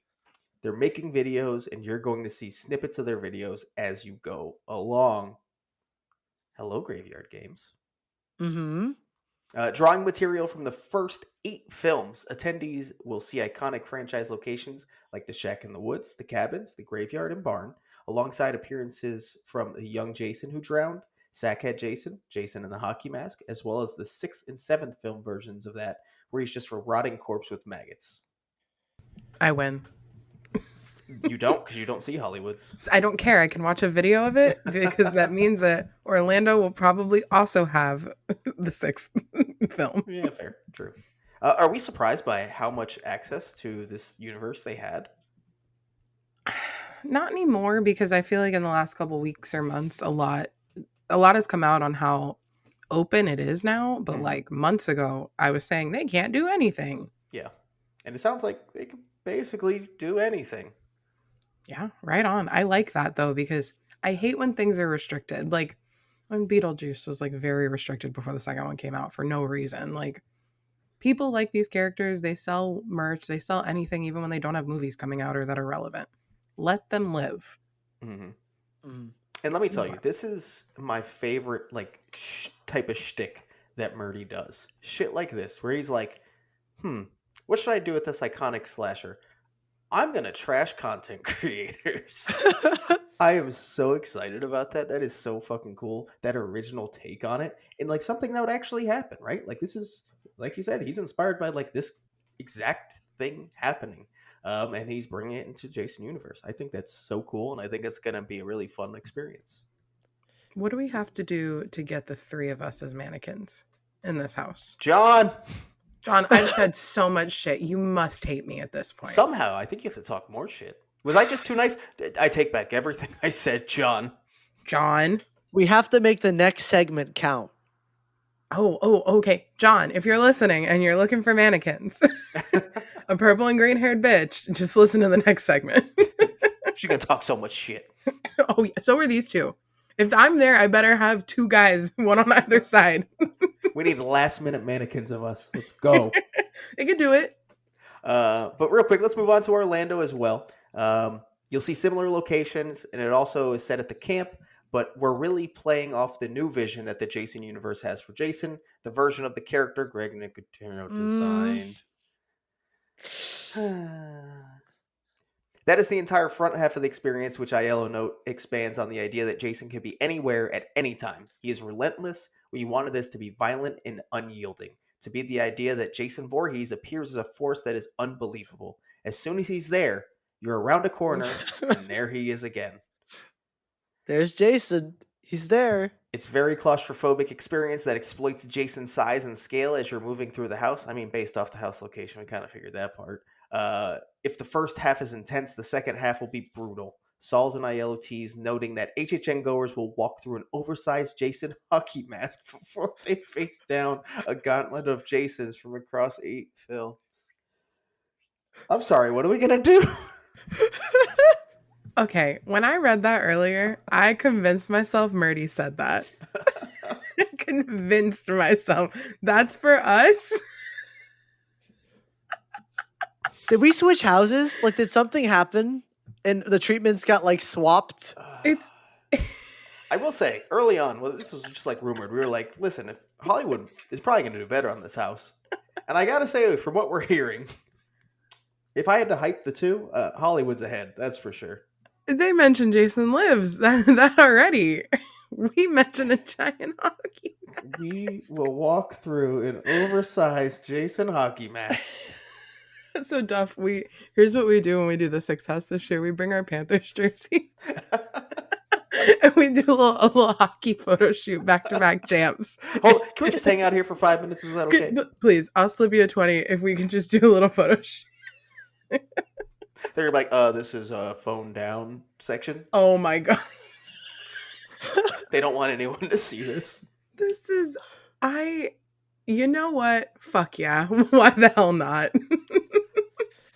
I could answer that seriously, but I'll let you just have it. I'm not excited to see that, but now I have something to giggle about on opening. That is true. I'm gonna be honest. I think a while ago in the podcast, when we figured out that Jason was in this spot on Fast and Furious, I was like, what if the funny scenario? What if they put it here? They put it Fast and Furious because they didn't want to do it. They didn't feel like they wanted to do this property, and they just threw it in here.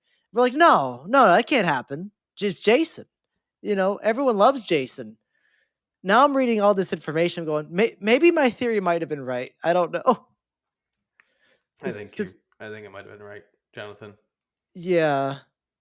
Like, I want it to be great. And if they're saying it's scary. Like, they're trying to push that it's very scary. And if I go through this house and I get the shit scared out of me, I'm going to love it. I'm going to have a great time. I love houses that are scary. So it has that going for it. But other than that, I am worried that Murdy can give a whole explanation of a very cool story and unique, just unique take, and sort of like we did with Legacy of Leatherface, just give a, here's this property that I'm making my own story and it's going to be super cool. And Orlando's just like, you're going to see Jason, then you're going to see Jason again, and guess you're going to turn around that corner. Guess who's there? It's Jason. And I'm just like, all right. Also, did you know Jason's big? Oh my, he's really big. And he's going to be there. And there will also be another Jason around the corner. And behind you, Jason's going to be running after you. And then from the top, Jason's going to be, just, using his hand and trying to get you. Can you leave my man alone for 5 seconds? Real quick. Also, let me just read this last burb and then we can talk about it some more. Imagine a quick cut living montage of every visage of Jason. I believe that back half is going to be some of the most intense scares we've had. And I'd like to remind you, previously it has been said that this is 10 times more intense than Insidious. So, in Orlando, specifically, by the way. Because it's the same team that did Insidious. That's why they're saying that, apparently. It doesn't mean you have to say it. I agree. I don't know. So to me, that last little bit you just read, Duff, reads as, the first half is what corporate made us do. The back half is the house we wanted to do. Yeah, kind of reads that way, right? And that means the back half is going to be the house that I'm running through going, no, Mr. Jason, stop! And the front half is going to be me not flipping the characters off, but just crossing my arms going, you're not my Jason. Why does Murdy get to do what he wants, but then Orlando's stuck with the first half of whatever this house? Because we strong arm Murdy into doing WWE. That's true. He's like, fine, you can do whatever you want, Jason. Have fun. Fine, we'll do the hockey mask. We'll do the fucking big one, I guess. Even though that's kind of your shtick. Comcast execs really want the fucking big hockey mask. Maybe they just already had it planned or something. They had it built for some brand installation. We bought this big hockey mask. Can you guys make use of this? Was there one in Camp Blood? Has it just been sitting in storage for 18 years? I will say, though, that we're laughing about everything that we've just read, just because it's kind of funny, because they reiterated, Jason, he big, giant hockey mask. But, sometimes, especially slasher IPs, this is just how it's going to go. And it doesn't mean it's not going to be good. But it is very funny in comparison to see Murdy really break down this story he wants to tell. And they're just like, yeah, our Jason house has Jason. Did you know it had Jason? So it's okay when we walk through a big old pumpkin for Michael Myers, but God forbid we walk through the hockey mask for Jason. I mean, yes, correct. That's exactly what I'm saying. You sound like a fucking hypocrite right now. I like the big pumpkin too, man. Okay? I don't think a big pumpkin's the same as a giant hockey mask. Listen, I'm getting my favorite slasher, and he's getting the worst fucking location. He's getting the worst hype. I I guess I gotta go to Hollywood now. It's done. I don't have the money for this, man. To be fair, I think we're about to remind you why you're probably not going to end up at Hollywood in this next segment. Is it Slash without his hat on? Luckily, no. I don't think we're going to talk about that part. But I still want a picture.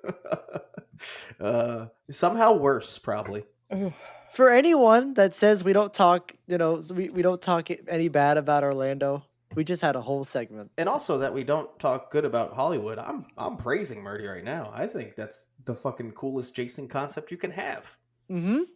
He mentioned lives. He also mentioned lives. Jason lives. Come on, Ailleo, please. I see you, Murdy. I see you. Please. Good shit. If I don't see Maggot Jason in this fucking house, I'm getting on a plane. Well, are we they ready? Did say you're going to see every visage, so you should see basically every Jason they can touch, even in Orlando. I hope. Should we get on a plane now and go over to HHN Hollywood? I think I'll stay at my desk. Thank you very much. Do I have to get stranded on the runway for 4 hours? I think you'd rather get stranded on the runway. It's fair. Is Jason there? Okay, yeah, I guess. Let's get on a plane, Jonathan. Let's do it. So I'm very happy we had that whole positive session about HHN Hollywood that we just had. I think that was important because now the positivity ends because we got our announcement of the Terror Tram, and it is, as we were all assuming, Terror Tram entered the Blum 15 house. Wait. Oh, enter the Blumhouse with the number 15 in it because apparently, which I don't know what this means. They say it's the 15 years of Blumhouse, but it's not. Like, yeah. So I will say, if you read the description, it just kind of sounds like they're saying the past 15 years of Blumhouse, which I still don't understand why that would make the key art. But then, like, Murdy literally clarifies 15th anniversary. 15th anniversary of what? It was founded in 2000.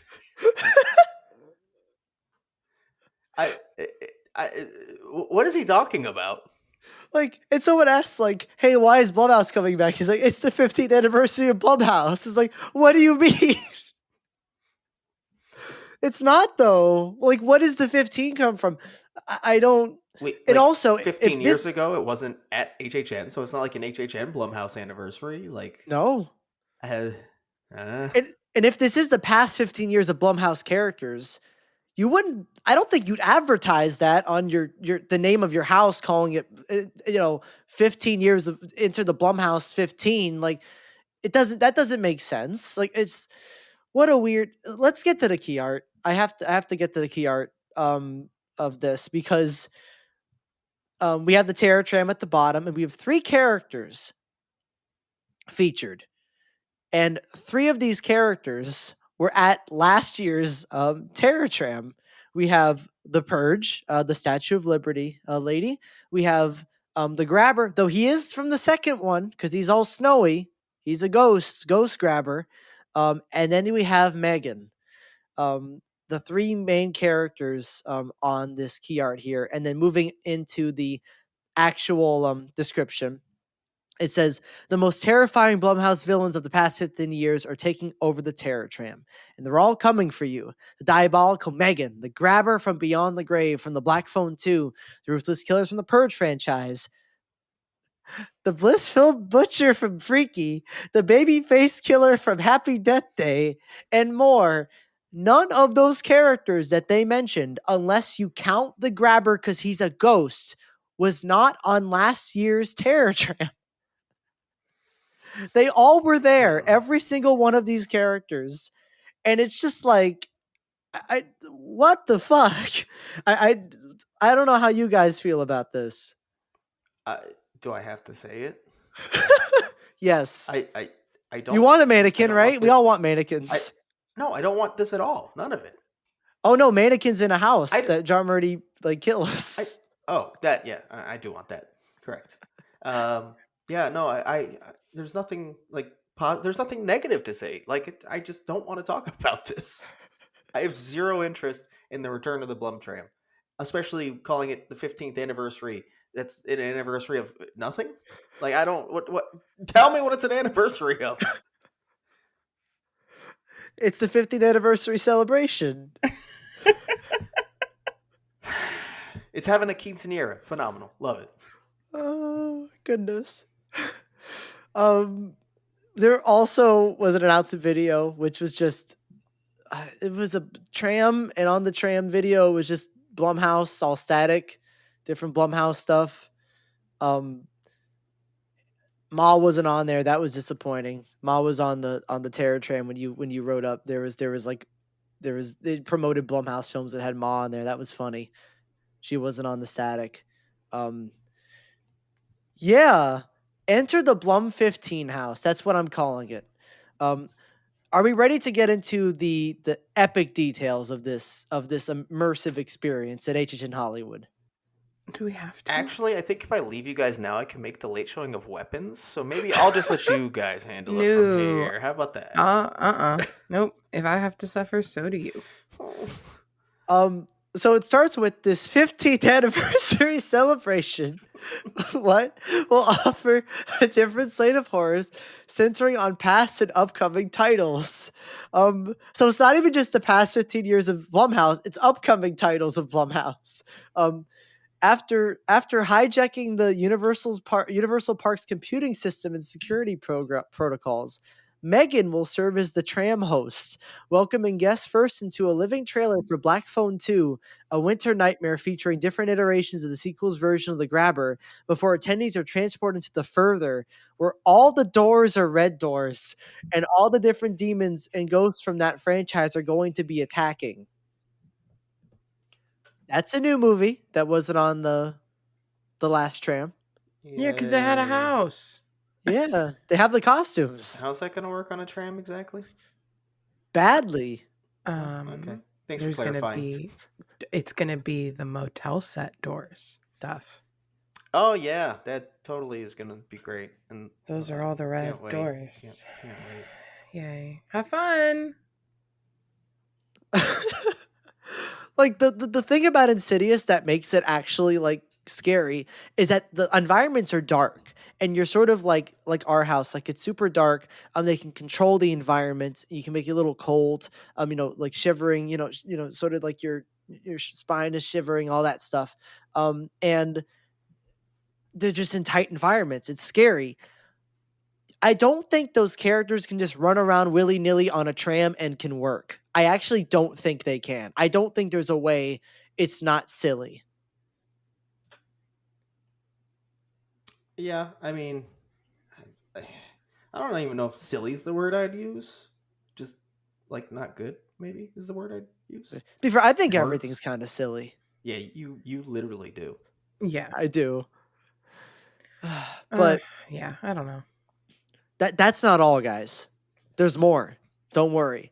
Because the next section transforms key creative elements, including that black and red demon dimension theme from 2023's The Exorcist Believer House, into a walkable experience where you can now run into the possessed girls and the demons.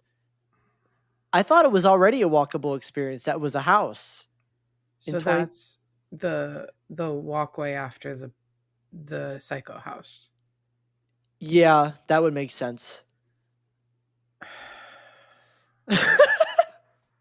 Do I have to keep talking, or are we good? We got more. Remember when it was like Black Cat Alley? That was so cool. I love that. I miss Hollywood Harry. I miss Well, Larry. don't worry, because I know you certainly miss the characters from the Purge, because the final leg will take fans to a blacklight-led Purge tribute featuring new characters specifically created for Ancient Hollywood's Terror Tram experience. So we're going to see the Purge in War of the Worlds. In War of the Worlds. Just to keep placing these things, because that's what I'm doing now, I guess. That's definitely where it's going to be. They're doing it in order, probably. He just walked us through his fucking tram treatment. Yeah. And then it's back to Megan, who will welcome guests into a real-life version of the Blumhouse, as if Megan conjured it with AI, says Guests can expect Megan glam shots as they navigate all the night's icons for one final terrifying gauntlet. So don't worry, guys. The last section of the house will look like it was made with AI. Would we be surprised if it actually was made with AI? No, not at all. Not at all. I'm choosing to protect my peace. I'm gonna need to use AI to come up with a response to this because I don't know what to say. We don't have to respond. I will not. By the way, that's a joke. No, we literally don't have to respond because we let this simmer for a while, right? We didn't, we haven't really talked about it. We just started the podcast. We never even made an announcement post for this, frankly. The HHN Hollywood fans have responded to this in the responses to the Twitter account, in responses to the Instagram reveal, all that. I have not seen a single post from someone saying they want this to happen. Every single HHN Hollywood account is going, boo, we don't want this. Why is Megan back? Megan 2 didn't do well. Why is she back? Why is it the same tram? I have seen rarely any positive responses to this. And this is not us having I joke, but quote unquote Orlando bias. This is not us having repeat bias or anything like that. I feel like every single person who commented on the post was like, we don't want this. And I don't know who does. Even TikTok, which is not as diehard fan base. Yeah, there's diehards on there, but that's more casual people on there. There was not a positive comment on the announcement TikTok on their account. Also, just throughout social media in general, usually people reply to John Murdy and are nice and oh, I can't wait. No, the replies were pretty bad. People are generally not happy about this. Any level of fandom. Mm-hmm. And there was even a tweet, someone's like, hey, John, why is all the characters in the description the characters we saw before? And he's like, don't worry, there'll be surprises. And the surprises are just Exorcist Believer and some Insidious characters. It's wow. Thanks. That's a surprise. Thanks, John. You shouldn't have. Really? We were talking last year. We had a whole Hollywood episode. We had a whole Hollywood review episode. Generally, I think we liked the year overall. Had a good year. But we were talking about the Blumhouse Terror Tram. It's this Terror Tram maybe makes us want to not have the tram next year and instead replace it with houses because it was that we just really didn't enjoy it. And they decided, let's do it again. And, it's probably just a case that the general public sees Megan and loves Megan. And so it works. And it's just why it's brought back and the general public loves it. And it is what it is. Not necessarily the Horror Nights fans, but just the people who go for one day. I wonder if that even backfires this time because people didn't really like Megan 2. The audience has said, this, they didn't like that movie. It bombed. Jason Blum went out and said that movie bombed and we made a bad choice.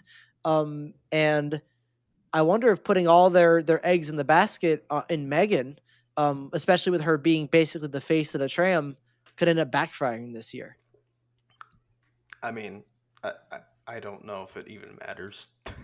Yeah, probably even not. This was not going to be well received regardless, so no, whatever. Mm-hmm. We've given this way too much time. We've given this way too much time. We got one more. Do we have to? We got one more house. Don't worry, we have some scare zones to go. And it's, just we don't even have to do the description because it's just Poltergeist. It's a repeat with some changes. Mm-hmm. It's the 2018 house Poltergeist that they had with a little bit of changes. The description is you're going into Poltergeist, the house, it's a repeat. That's what the description should say, because that's what it is. Restless spirits have overrun the infamous house atop a cemetery from the classic film, and they're drawn to you. You'll be lured up into a house by the TV's glowing whisper, and cross into another world. Enter a surreal landscape where your sense of wonder will soon shift to horror as you're menaced by the rage-fueled beasts. Don't get lost in the light. But you know what they did lose? They lost the announcement video because there was none. Wow. Jonathan's on fire over here.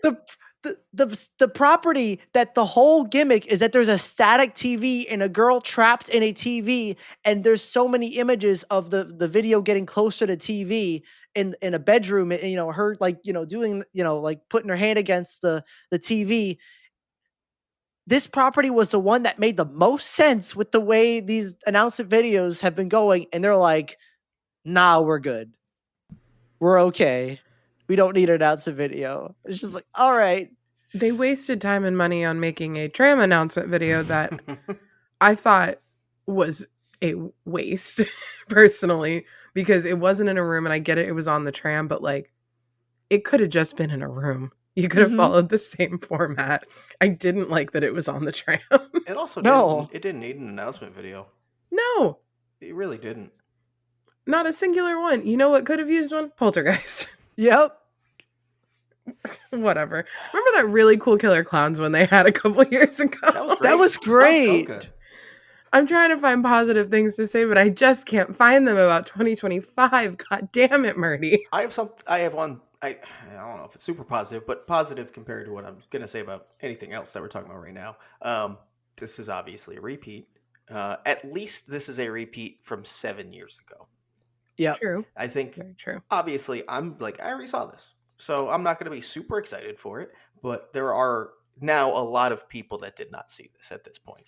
And this is a large horror property, so it's cool that they get to see it. I get that. Like, so as far as repeats go, this is on the lower scale of like being upset about it, for sure. So there's that. That's my positive. Yeah, if this was the only repeat of the year, I'd be like, that's a great choice. You know, it's been a long time since we had it. It's just the fact that we're adding in all the other repeats, then it starts to like gets hurt a little bit. This is the best repeat out of everything, for sure. And then in Hollywood Reporter, they gave some more information on this. Here we go. Fans can expect something very similar to the 2018 version, but in a couple of places we went, let's change this up because you learn things when you do a house, says John Murdy. And, you know, that means a lot of things. Because I think the original Poltergeist house had like a ton of black walls, had repetitive segments, had things that I think a lot of people said we want some changes. And yeah, I mean, you can absolutely plus that up. The thing John Murdy used to, talk about the changes that were made to 2018's version was that there's the original house kitchen sequence featuring the rotting meat crawling on the counter. That was a full scene. And it was, like complete scene, or whatever. But it had no actors. But we looked for opportunities to increase the scare factor in different places like that.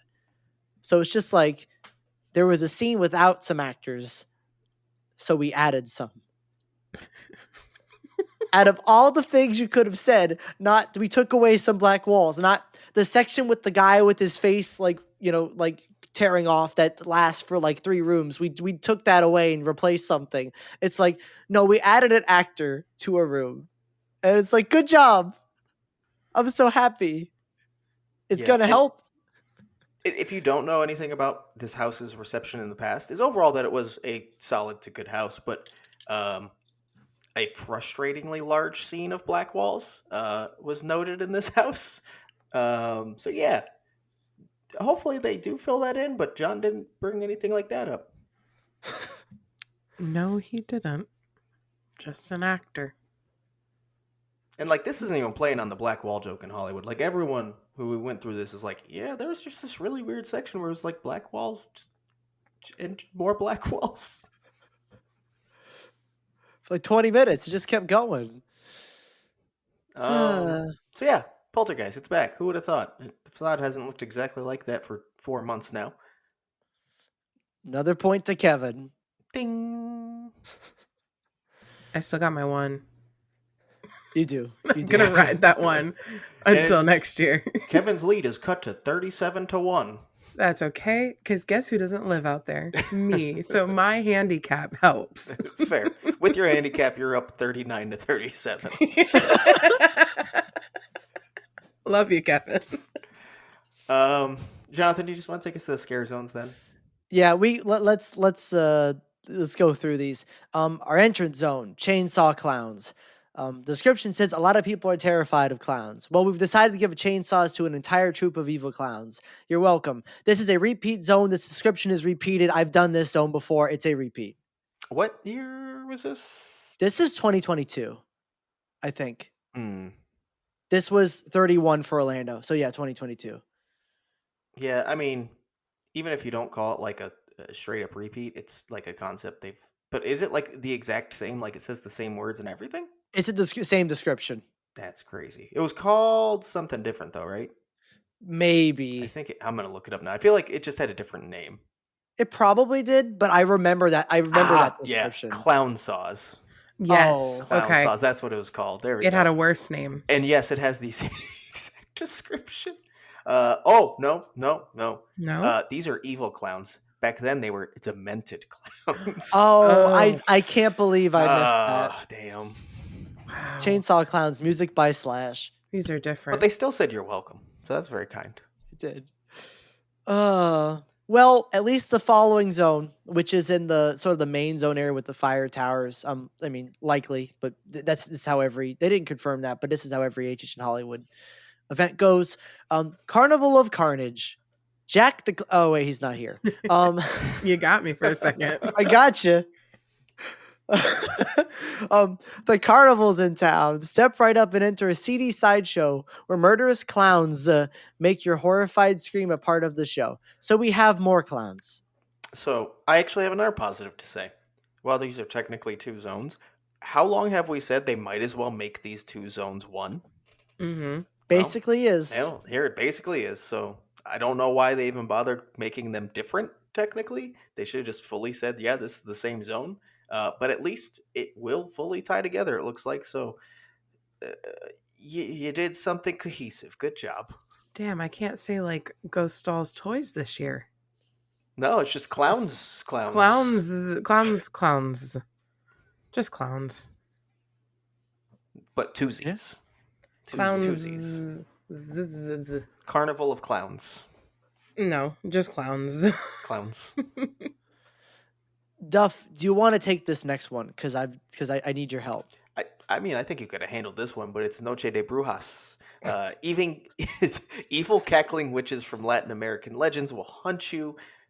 Is it hunt? Hunt you and ensnare you with dark enchantments. It's the night of the witches.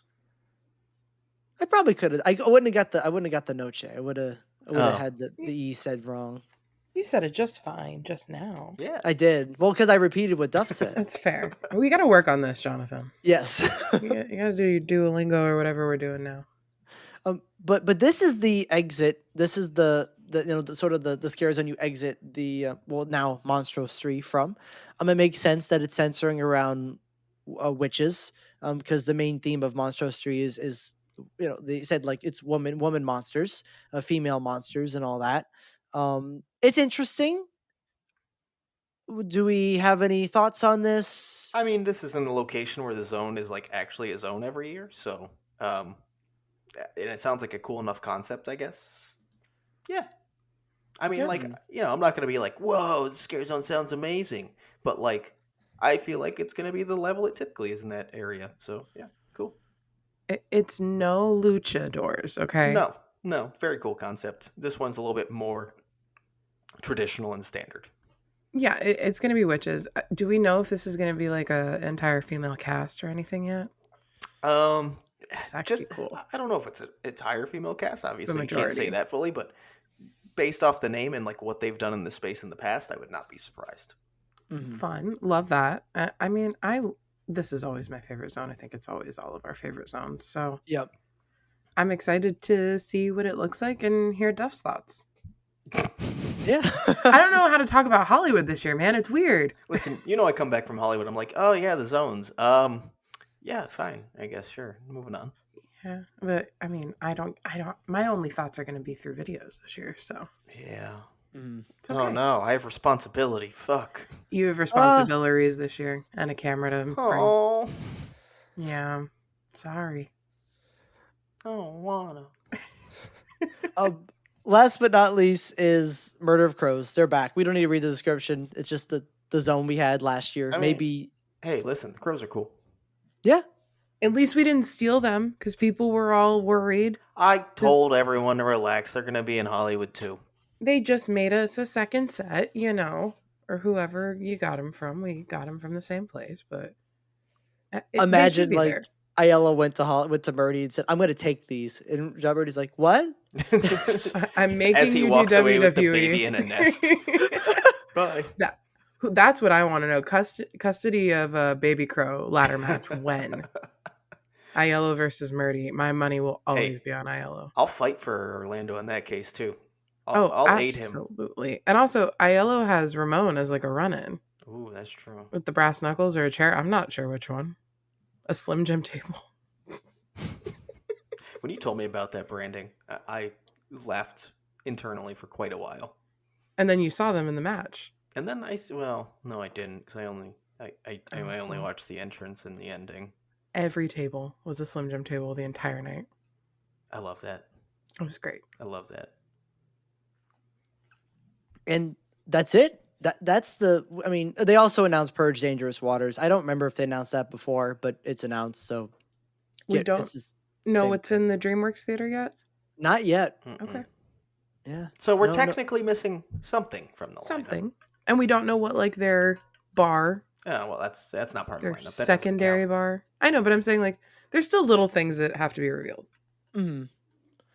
But in terms of houses and Scarezones, we have them all.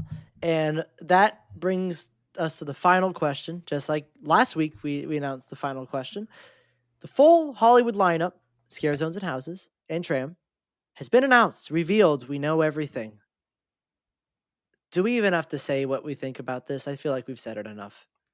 Boy, howdy, do I really like his take on Jason Universe. Yeah. That's all. WWE could be fun. Uh-huh. I mean, here's the thing. All the new things could be cool. Every new thing. I don't pay to go to HHN to see repeats, though. Yeah. That's like, and I know a lot of people are like, hey, I'm okay with repeats, and like other places do it. To me, the biggest draw of HHN is that every year you are getting a brand new event fully. Like, that's not Scary Farms thing. That's not Fright Fest thing. That's no one else's thing, right?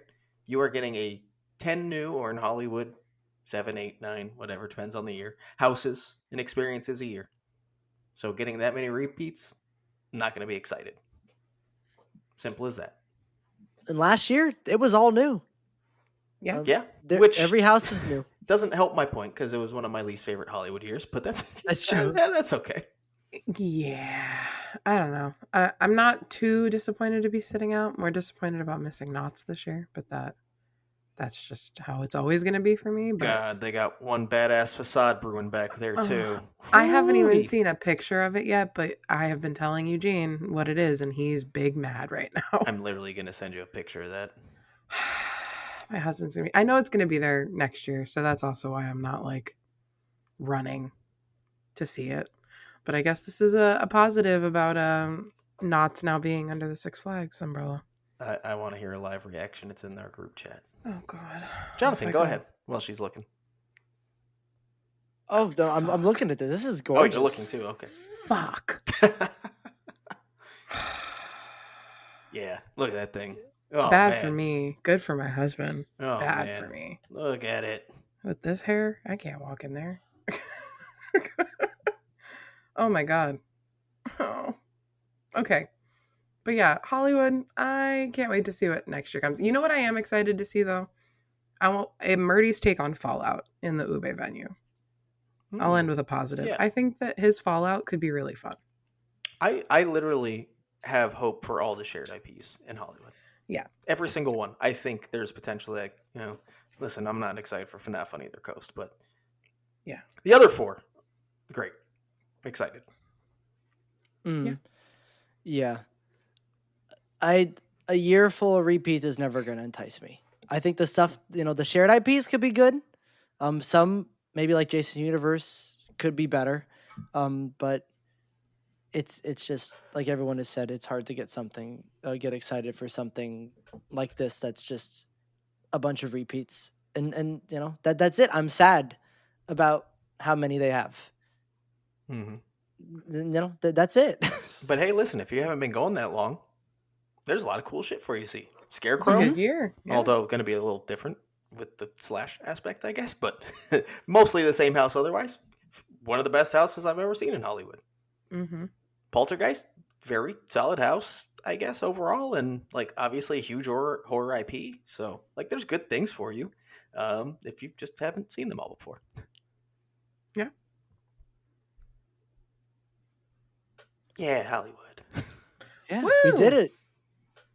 Put us in the house, Murdy. Kill us. Kill us. Kill Kill us. us. Kill us.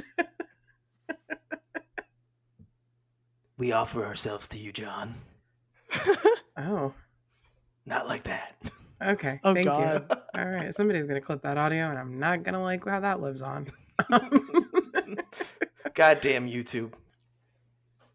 And let's get on a happy note. Hopefully see you at trivia, right?